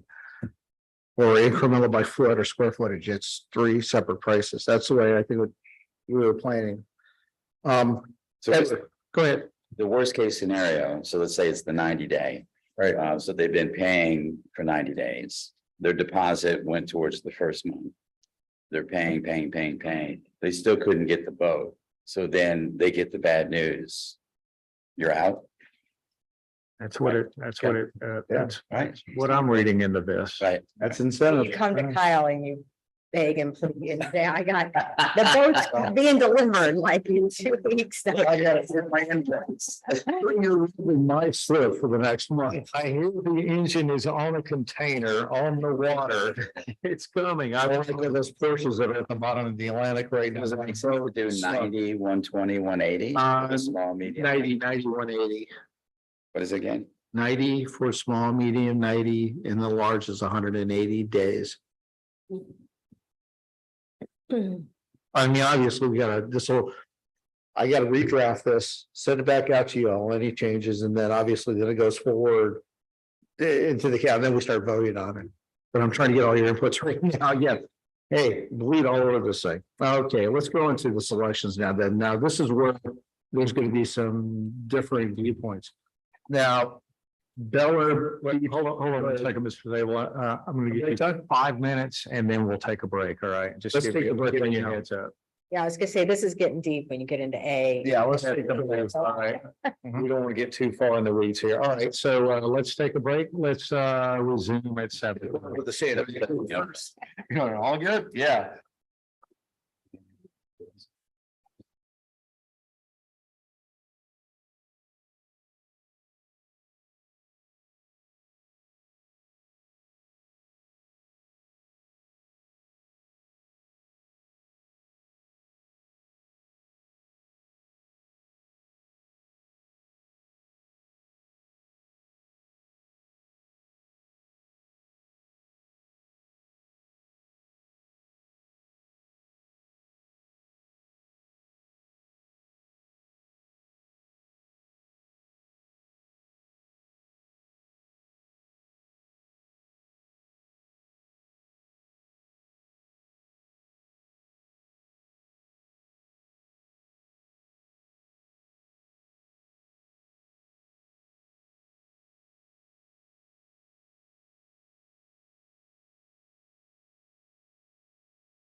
on boats my whole life down in Panama. This is what I used to do for a living at high speed at night. That's a boat. With a SEAL platoon in the back, yeah. Few wimps run across with a microwave. All right, everyone. It is now 7:30 and we're back at the work session and Mr. Zabel, you have the floor. Please continue. Thanks. Okay. Might be some discussion here. Again, remember, I'm trying to look for the point of creating opportunities and fairness and balancing the needs of the various types of citizens. Bel Air Beach residents that have their own home slip are not allowed to register for this list and will not be considered for placement at the marina. Why? Because obviously they have access. It may be a smaller boat than they want, but we have to allow other citizens to have access to that marina. And it just seemed kind of unfair if I got one on my back and if I registered there, now I have two slips. I could put two boats or so. It doesn't make everybody happy, but at the same time, it makes everybody unhappy. So we're hitting the middle road. Can I say something? Sure. I don't agree with that at all. Okay. And I'll just use it for instance, if you are I'm gonna use Dave's lot as an example. If you're in an inverted I shape. lot, then you may not have enough room to have a big boat. And if there's a slip open for a 50-foot boat, what's the harm if you get on the list? I don't see where that matters. That homeowner is paying as much, if not more taxes than a home that doesn't have a slip. And I think that it should just be across the board available to all homeowners, period. Great thought, but again, it goes toward, I guess, opportunity. Those that do not have their own slip in the back have no slip in the back. This is their only possible access to boating. And again, I was trying to cross a balance here, but I mean, I'm going to go forward with this draft, but if you want to, I guess, comment when it gets further up for changes, we could address it. Yeah, Something like that. there are some lots in the city where they have a beach behind their house. And they can't put a slip in, or if they do, they have to have a catwalk out to it. And it creates issues with neighbors. And I know of one resident who helps us quite a bit, that I know that that's a problem in his backyard. And so. That unfortunately, that argument doesn't work because I said slip. If you have a home slip. Well, if he's catwalk and put a slip, he's limited to the size of the boat again. He because- doesn't have a slip though. Well, he does have a dock out there. He does have something out there. I don't know how exactly. I don't know if it's a beach or what they do, but I know it creates. That might be definition time if we get into that, but that's what I was trying to go out for. It's not gonna make everybody happy. Other comments on this particular section? Yeah, we're gonna get into it later. Yeah, just my gut feel, and again, I'm not a boat person now, I have been, but it sounds like we're creating a rule that's handling citizens differently, just because they happen to live on the water. That doesn't seem fair. That's a good point, because we're gonna get into differences a little bit later on, and then it really gonna get into the weeds. So yeah, keep that in mind. Like I said, I'm not trying to fight for this. I'm trying to provide a road path here. Now, at no time will any household, regardless of how many homes the applicant may have, you may have 3 homes. You only have one boat registered at the marina, no more than one. Yeah. You get that? That's it. Again, Mr. fairness- Zabel, can we Yes, go ahead. please stop and just stay focused on the very first sentence? Sure. Because two council members have valid issues with this. I'd like to hear what the others have to say. Leslie, I tend to agree with Jody, just because you have a slip behind your house doesn't mean you can't rent one at the marina. how about it, Belinda? I don't have a slip. I have a boat that I don't want. I have one in my house. I'm sure my husband would love to have a slip. Have I introduced you to? I don't know. I think it's, I don't think it's fair. Okay, you wanna, Which way are they? Feel that it's fair because somebody has it. So, for instance, we can fit a boat in our yard, but we can fit a certain size boat, which we have. Well, if my husband wants to trade in our boat for a larger boat, heaven forbid, say we did have a slip, that prohibits him from trading it in for a different size boat. If because he had doesn't a have- slip. Because he wouldn't have access to a slip. I see. So I think it's, and I'm using myself as an example, even though I don't live on the water, but putting myself in somebody else's shoes, Mm. that just limits your ability to get a bigger boat if you want one. So you are against this first sentence? Correct. so what's the thought? I'm assuming that right now that we're going to look at. Remove at least up to placement at the marina. From slip assignments or, well, I'll leave slips assignments are prioritized. Remove Bel Air Beach residents that have their own home slip are not allowed to register for the list and will not be considered for placement at the marina. Yes. Yes. Hold on. I'm also acting as secretary here, okay. So I'm gonna delete that, cool. Now. At no time will any household, regardless of how many homes the applicant may have in Bel Air Beach, have 2 or more boats registered at the marina. So that allows the case where if you have a slip at the house, you're getting the big boat, you're not violating that. It's only if you have attempted to have 2 boats at the marina. Correct. Yes. Okay, and I think moving forward, if anyone has issues with any one of these, just speak up, otherwise just let them keep moving right along. Okay, and keep liquid. Okay, marine is a scarce asset. This is background. We're trying to ensure that all Bel Air Beach citizens, again, very distinctive here, have the same opportunity. Now, priority tree. I was given 2 constraints. One was size, small, medium, large. Next was really who is allowed to hit this list. First of all, is resident owners. Now, these are full-time residents that also own their own Bel Air Beach home. They're voting citizens that own the house. That's evidenced, and this is a rough take, current voter registration, copy of their ownership document. You know, hey, here's my mortgage, here's my voter registration, yeah, now you're priority 1. This is. Priority 2, resident non-owners, these are, you know, renters long-term.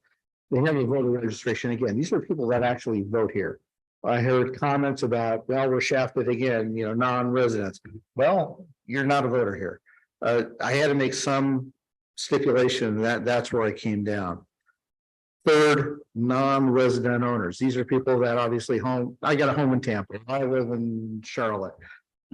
This is the third. They own the home, but they live elsewhere. Somebody that is in that house probably right now. That is, frankly, they're paying the property taxes. I don't think anybody's owners are gonna hand over property tax, so, and they are active voters in this area, so that helped us, turns them into that resident non-owners.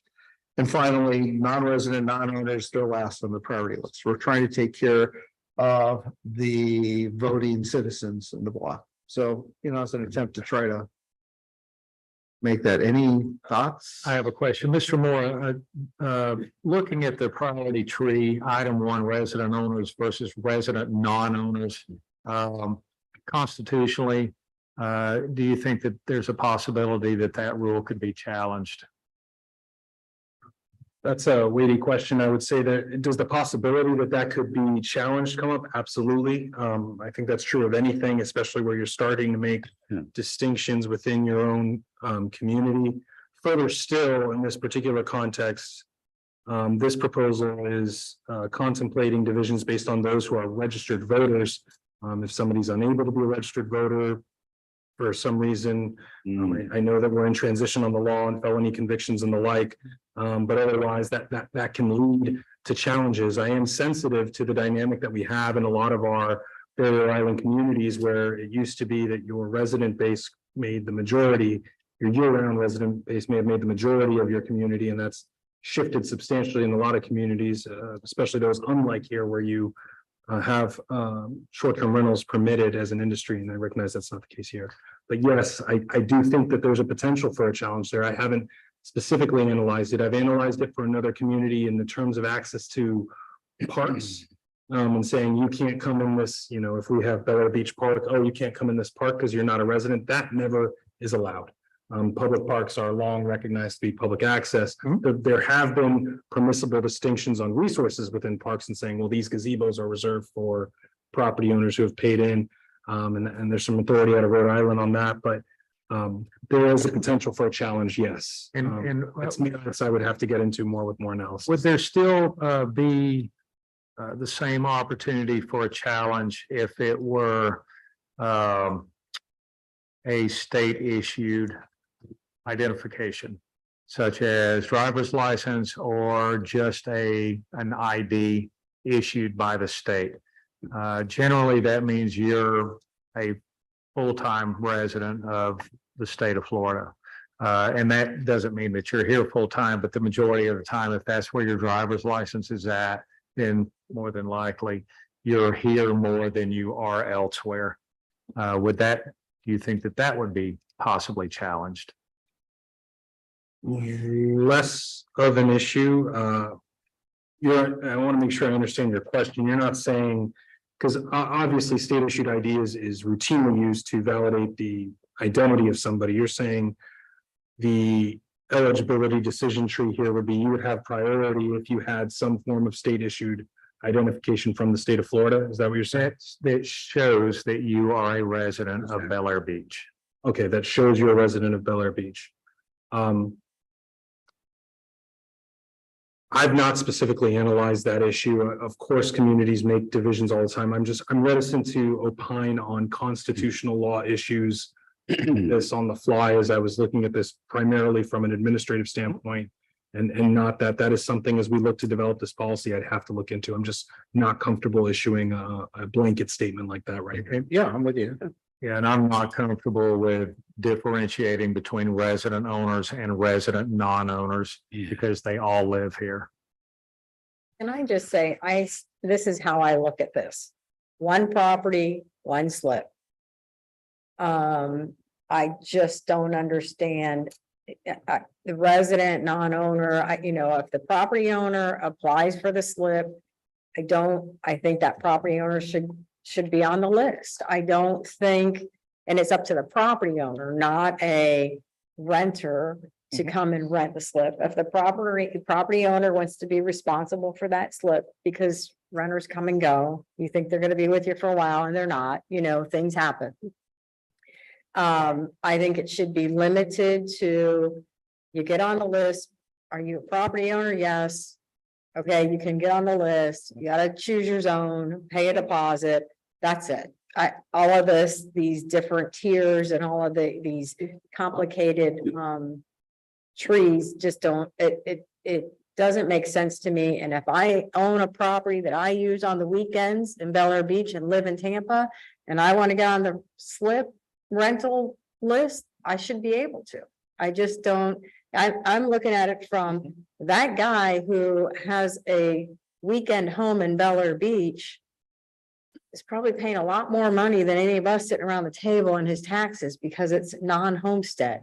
And he has every right to get on that wait list as any one of us do. And it's back to property ownership should be the only criteria. Because also, I looked at and I'm playing devil's advocate at this point. But they're not a voter in this community. Doesn't matter. Doesn't matter. They own property. Randy just stated that you can't. I can't use a voter's use that as registration. I can use a waiting. driver's license, but that was the thought. And I know there's a lot of condos that are, people live in Tampa and have a beachfront property and they, if they want to rent a slip, I don't see the problem. And see, I can tell you from my limited experience where communities have attempted to make, as it relates to access to city resources, where they've attempted to make the distinction between their permanent residents and their property owners, regardless of legal challenges that from a community feedback standpoint, those have been some of the more divisive debates I've seen. And again, I've not got to the point of legal challenge and a court opinion on those, but I can tell you that those tend to be the more contentious hearings where people start saying, I am a property owner, I pay more in taxes. Yes, Right. these are the voters. I think the both of you are really encapsulating a microcosm of a larger dialogue that's being had in our communities, and that can get divisive for sure. And we go back to the document, then the way I built it, I could pull this out. I could take paragraph B, which is really, we just don't even get into the discussion of it. Look, here's the list. You already have or are going to buy a boat. You're willing to place a deposit. Should we put one exception in there is, I understand non-resident owners, et cetera, but if we have, and we have this currently, a non-resident, non-property owner, somebody from Tampa that just wants to get a slip. We put a prohibition against that or allow it? Or should we, and again, this is priority listing. Should we place them above a citizen down here on 9th Street that doesn't have a slip, et cetera? I think we already decided that non-residents, non-property owners are bottom of the list no matter what. I think we weren't even going to take applications for a while is what we talked about. Okay, so I keep that. Okay, now I'm, hold on. So Jody, which word would you think is more comfortable? Property owner and non-property owner, or resident, non-resident? Because I agree with you. Just property owner, period. And then, If you're a property owner. you can you're get on the in. list. Yeah, you can get on the list. I'm not even gonna place it. I'm just gonna go the opposite. Here's the prohibition. If you're not a resident owner, So I have a question. So if we're using the term property owner, then what about those individuals that rent? Yeah. Got your maybe I folks in read the condos, you've got. Say your that, folks- this is That's where we have would a it not conflict. be- I like what Jody said earlier about one application per address. That way you leave it up to, if it's a home, for instance, it's between the property owner and the renter. But if it's a condo, it's an address on its own. That person has that right to do that. So that's why I was taking this approach is. This allows condo owners or residents or anything. To get this, there's just a prohibition in there just saying that if you're a non-resident, non-owner. You can't, we'll put you on this, but it's gonna be at the bottom of the list. Everybody else, if you rent, if you own but live in Tampa, the combinations. Yeah, and I see problems both ways. But personally, the way that I feel about it, and I know not everyone's going to agree, but there are going to be people who will abuse this. They're going to be living in Tampa and they only come here every 6 months. And they have a slip in They're gonna Tampa. have a big boat taking up a slip and it's never gonna be used. And you're preventing someone who actually wants to use their boat. They're going to use it often, monthly, bi-weekly, whatever. I will always, I appreciate everyone who's invested in Bel Air Beach, but I will always give preferential treatment to a resident over just somebody who happens to own property here. And that's my take on it. Can I ask, how often do these slips turn? Once or twice a year. So out of all the slips, we get 1 or 2 openings. We're spending a lot of time on this. Is it that big of an issue? In the grand scheme of the whole city, no. Yeah.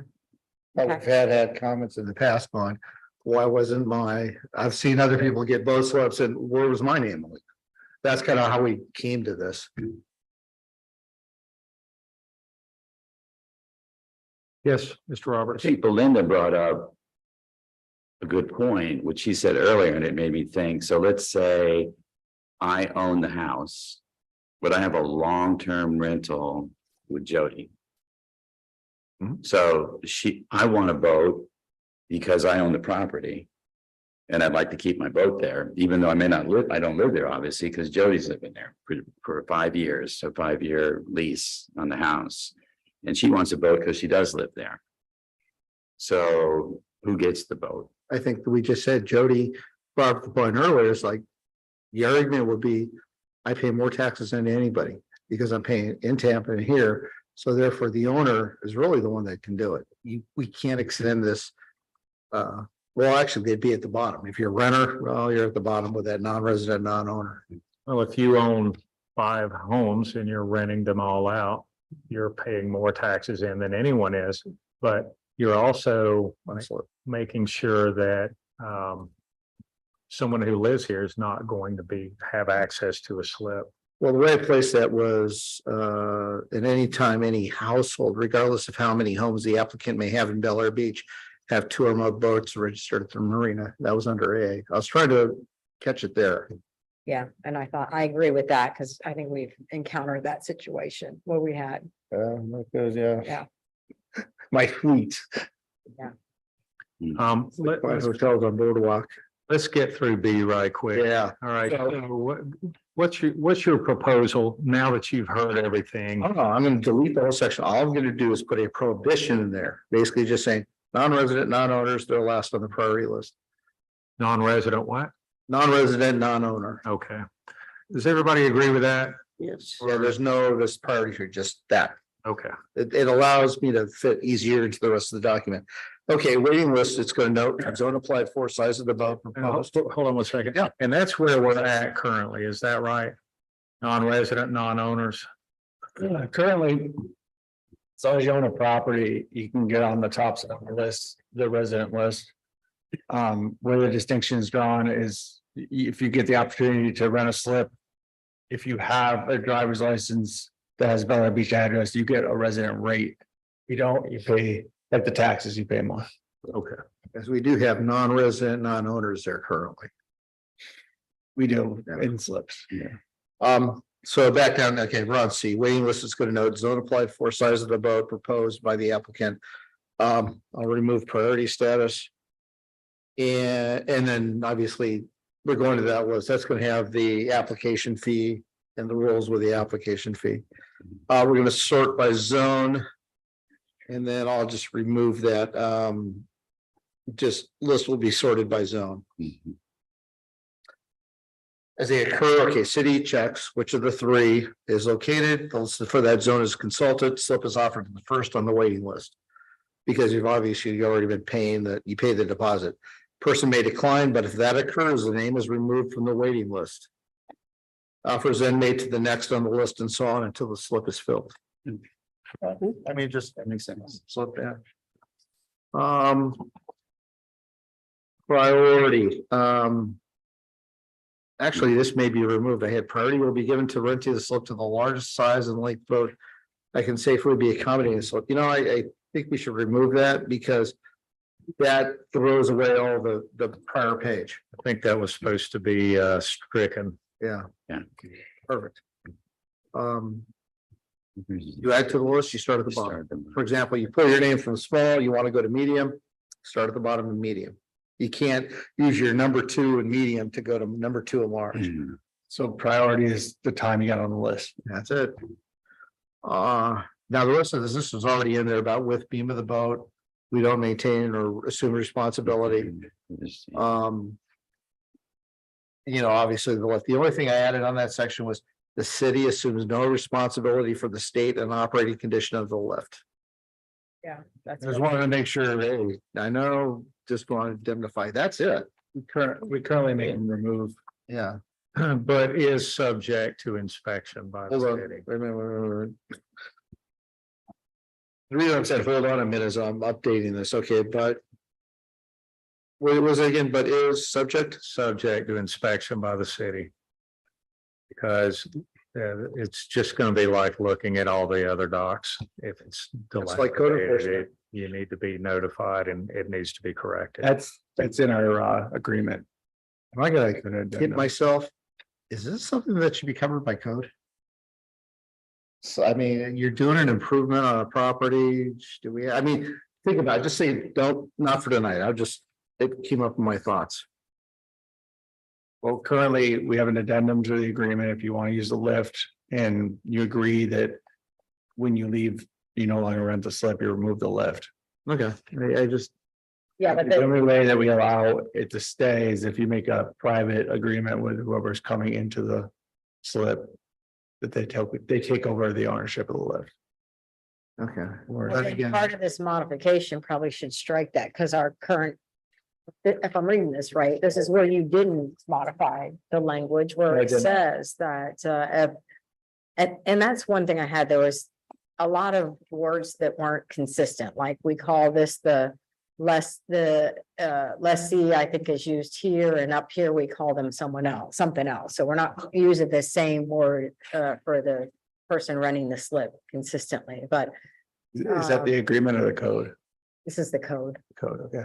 Yeah, it says if the lessee leases a slip with a lift already installed and wishes Alright. to use the lift, the lessee must maintain the lift in complete working order. And then we added some language, if you take it, that's not the city's responsibility, but Right. probably all that should be stricken if we are not gonna allow them to leave their lift behind in the code, it needs to be taken out, right? Yeah, I would ask Randy's opinion. I'd like to have the agreement reviewed. It hasn't been reviewed in a long Against the time. code, maybe. Yeah, and it would need to be approved by council because the code says the agreement needs to be approved by council. Okay, all I'll do is I'll leave that there, but we'll just keep in mind, that's gonna go through approval, but I'll try to make it, put everybody's changes into this. Send it out and Kyle, and then we're just at the point, I guess, we're okay at the next one. All right, Mr. Zabel, I appreciate you working on this, and I'm sorry you didn't get past the grammar police, but that happens. But not that time. Documents, I say, that's okay. No. It's a rough draft, and that's what we expect, so it's all good. Okay, And, another fun one. all right, so now we are on to item number. The sandbag reroute, I like that term. I just add, I'd said that we're not using it, we're not being consistent in what we're calling the lessee. We call them a licensee, a lessee. There's just quite a few. You might want to look for those. I have a master's in software engineering, not. This is not LLB. you. This is the code. This is how it was. written. Exactly. No, it was prior to your, okay, that's it. All right, moving forward, we are now on to item number 6, discussion of sandbag station proposal. Again, this is Councilmember Zabel. You have the floor. Roger. Okay, the original proposal was trying to move it to the north of the city, but we're looking at it and said, let's place it here, keep it where it's at. But how can we improve ingress, getting into it, getting out of it? And one of the ways, and maybe proposed, is I took photos, is we have a dead end right now, the cul-de-sac. And instead of filling your sandbag, you kind of getting caught trying to turn around and going back out the other route, which potentially blocks traffic, etc. We use this potential exit. It is between two buildings. It's between City Hall and that substation, I guess, for Verizon. And there's enough room apparently. It's about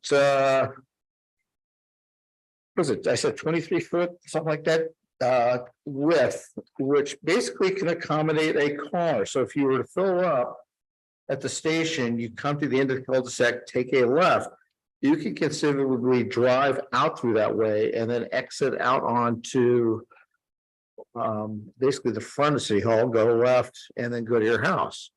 That eliminates backup traffic problems. The only thing, there needs to be some changes there. And they would mean basically we have a place there for cigarette butts, a trash can, and more importantly, there's a bike rack. If we could remove that bike rack, place it elsewhere, we could use that alleyway only for, don't use this during weddings, etc. This is only for the sandbags, Right. as an exit route. I think we had enough, again, distance. You can see by photos, later photos, where that black car is parked, it actually is not a curb. It ramps down. It's part of the handicapped access. So it's just a ramp. So you wouldn't be banging your car up, exiting with sandbags. Right. And during that procedure, obviously, a couple of those parking places would be blocked off. Yeah. Yeah. Throw some cones out there. I think it makes I mean, what's sense. your thoughts? I mean, And you're saying that's 23 feet wide? yeesh, I thought I put it, yeah, I believe it was Say 23 or 12 and a half. 12 feet, 4 inches Oh, is it's what 12. it says. Where is it? Where are you seeing that? It's, number 4 on your typed up. It's actually 11.6 and but it increases once you get past the downspout and the little pylon. Right, if you want to remove those, it gives you 12.4, yeah. Yeah, so a drive lane's usually what, 10 feet, is that right? Mr. Engineer? It depends where it is in the city. No, I'm just kidding. I don't know. City, Boondocks, County, Freeway, no, I don't know. I think it's. I was there, yeah, I should The have went lane to the typically front. is Yeah. 10 feet wide. Target spot's 10. So it gives you room, including mirrors and stuff, even if you bring a truck in there, you're probably okay. And you also have people back there going, slow down, okay, I want you to go here. Yeah. And, Yeah, you'll just have traffic, someone. There's yeah, always traffic somebody through. I mean, directing you have to traffic. Direct traffic through, yeah, but I think it works. It seems tight when you look at it, but. Yeah, once you go out there, yeah. Yeah, And again, the only thing we have to do is really remove the bike, the trash. And if you wanted to, you could always remove that pylon and redirect the downspout, but you're getting 11.6. It's Livingstone.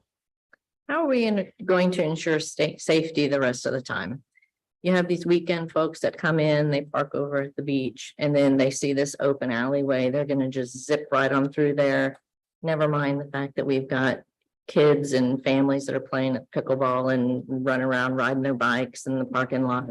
How do we ensure safety? Because we're removing we're just making it an invitation for folks to ride through there. I wouldn't zip on that road. You're asking for damage because it may look nice and smooth, but you're gonna have to go kind of slow through there. And I believe that's actually a curve to get up. It's like that berm. Right, I'm just talking about your average person, non-resident, who's here to have some fun at the beach, isn't thinking, zips through there. Has had a couple Surely. of I would beverages. just add a couple, rather than removing that bollard, I would leave that there and make sure we install them on each corner. But then you put them, then you install them just like on a bike trail, like they have on the bike trails, Mhm. the bollards that are removable. So you, Yeah, so Go in that the just sleeve. goes in a sleeve, it's there all the time. Yeah. Unless Kyle removes it. So I like that. we do that too, but I mean, that's a good.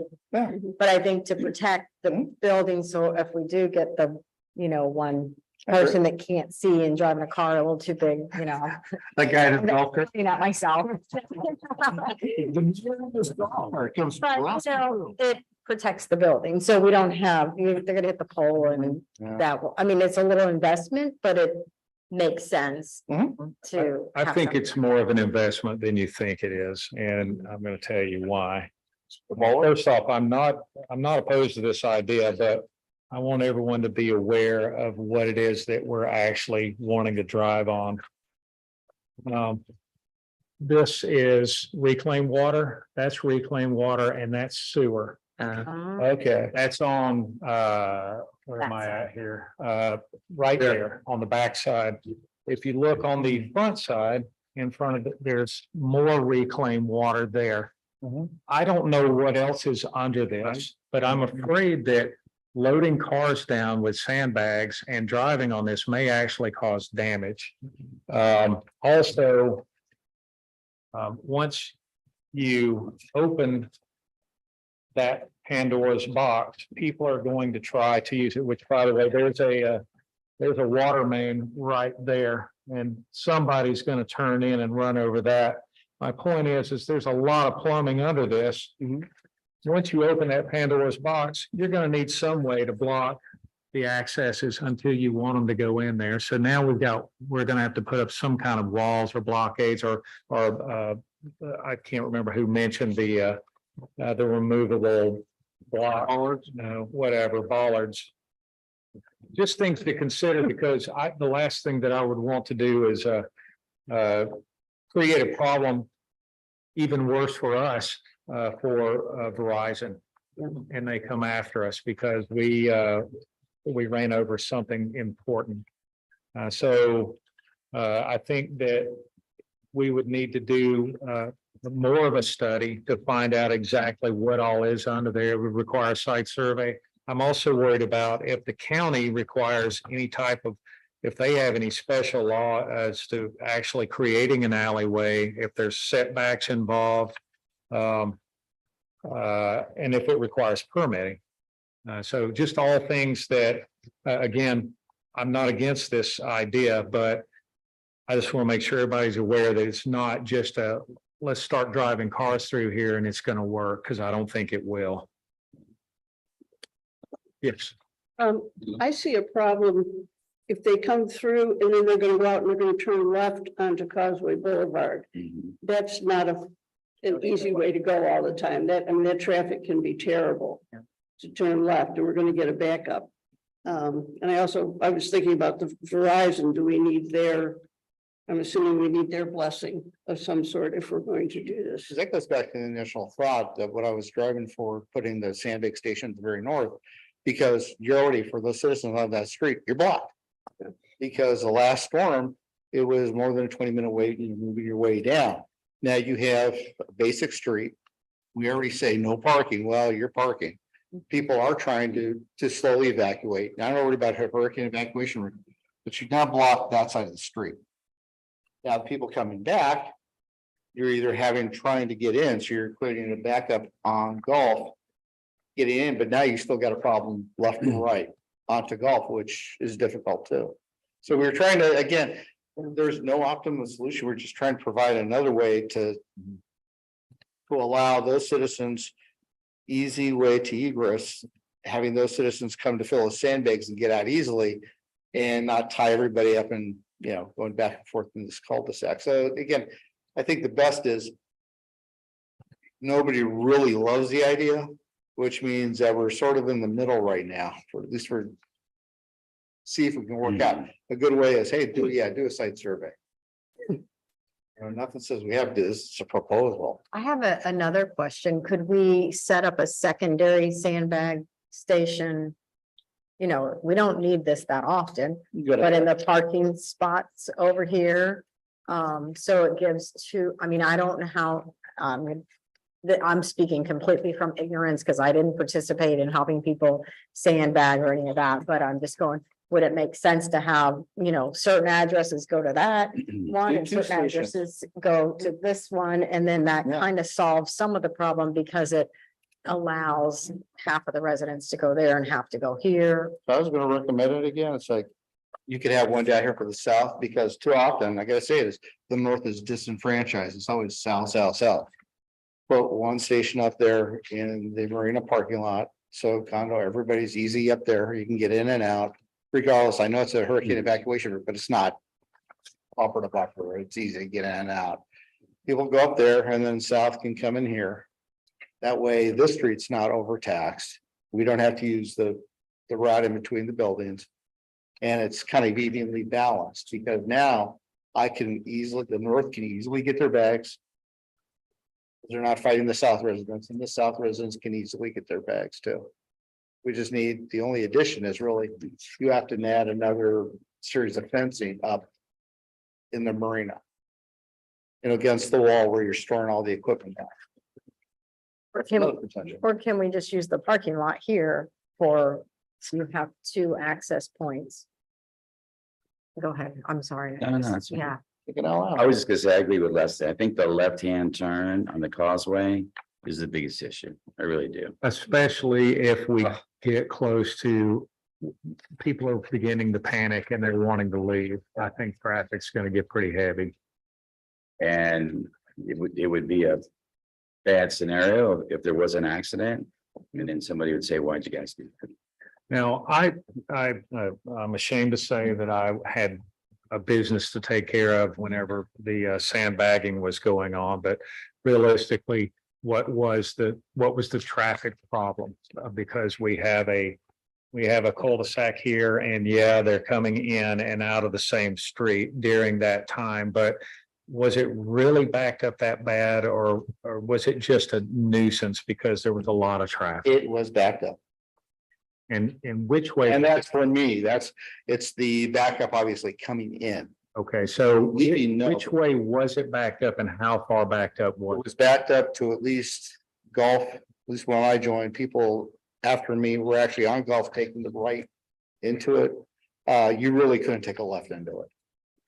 You really had to kind of come around and to get into the right. Now, that just happened to be the time I came, you know, because I was volunteering stacking sandbags, but it was back up to there. So now you have basically one side of the street, cars inching forward. And you only have that one exit. And that, I mean, I was trying to move it north because people in that street trying to leave. You know, you may be trying to back out, but now you got all these people kind of in line. You really kind of wait. It's not vertical, I know, but that was the only drawback. Okay, so currently the sandbag station is on the left side of this street right here. Is that correct? His left. Some of it. Yeah, the water side. It would be on the left side, on the water side, correct? Okay, is there room at all on the right side? There's room for traffic. Well, what I'm saying is there room to actually move that station to the right side? Now, the reason why I'm asking this is it's not going to solve the world's problems, but I think that it would help. And the reason why is because it creates more room to stack traffic. They're circling around the cul-de-sac and now they're right there. So you've probably added 20 cars a space by just putting it on the opposite side of the street next to the tennis courts. And then you're backing on the way out instead of on the way in. I'd have to look at where our property lines are. I mean, you got the way retention pond is, everything kind of drains that way. Thing you gotta know is, I mean, I was there working it. You have multiple fills. It's not, you drive up, my car is filled. No, what it ended up is car. Mhm. All these families bailing out. Now, the car in the back is being, you know, there's cars here being filled. People running back and forth as they could fill. So if we were to do that, now you're kind of you're still blocking it again because you're not just doing one car at a time. It's back. You're just going to block it no matter what. But what I'm saying is you've at least added more footage of allowing the cars to stack up. It's I don't think that's an end all solution, but just that alone would probably help a little bit. As far as the second sandbag station up north, where do we get our sand from? And do they have a problem dropping it off in 2 points? No, and what we faced last time was a capacity issue, which I think we're always gonna have. If the storm kept coming towards us, it would have got worse. Yeah. I think we would always, no matter if we're facing a serious threat, we're gonna have a capacity issue. I think some cities they have like a protocol. It gets to a certain point, this is what we do, and there's definitely a cutoff point, given the situation. It may be something where we utilize the main sand station, and then once we reach a point where we're backing up, then we open another one, and then Yeah, an overflow. We Yeah. don't worry about a fence, we just dump the sand there you and. just dump the Yeah. sand, and really at that point, you know, you gotta try and keep monitoring that the residents are using it. You know, not taking more than 20, you know, but really, if you get to that point, you really cross-checking the lists, and I don't think that's your biggest So concern. again, you're starting north and south. So you got a station here, you got a station up there. Use either one. Yeah, you use either one. The traffic really, it halves. coming in. There's no access problems either way then. I think it would ease the traffic and I think moving it all in one place or the other is not the best solution. I Just think split them. some of it up there, some of it down here, and I think that we've done the best we can for our community. You know, how do you feel? I agree with it. Kyle? Yes, I would agree with that. And- Because before last year, it functioned fine. Okay, But we all know if we get something that actually comes at us, it's a whole different situation. that was scary. Yeah. That was a scary one. Everybody okay with that? Just adding a second sandbag station? And- Needed based on And the. how is that manned, by the way? What would you do for manpower up there? Volunteers are always welcome. The more, and I liked your idea last season, we talked about getting volunteers on the list. Yeah. That really did help us, and volunteers directed the traffic, like, we just don't have the staff Yep. for when it gets that bad. The previous slide, if you didn't catch it, was create a volunteer list of people, basically, they come in and look, the priority is, you'll get your sandbags first, cool. But you're gonna help not only fill, Self-serving. but in some cases, deliver sandbags. Because we just, people, they refuse to leave, I've been here 5,000 years, and just trying to help them out.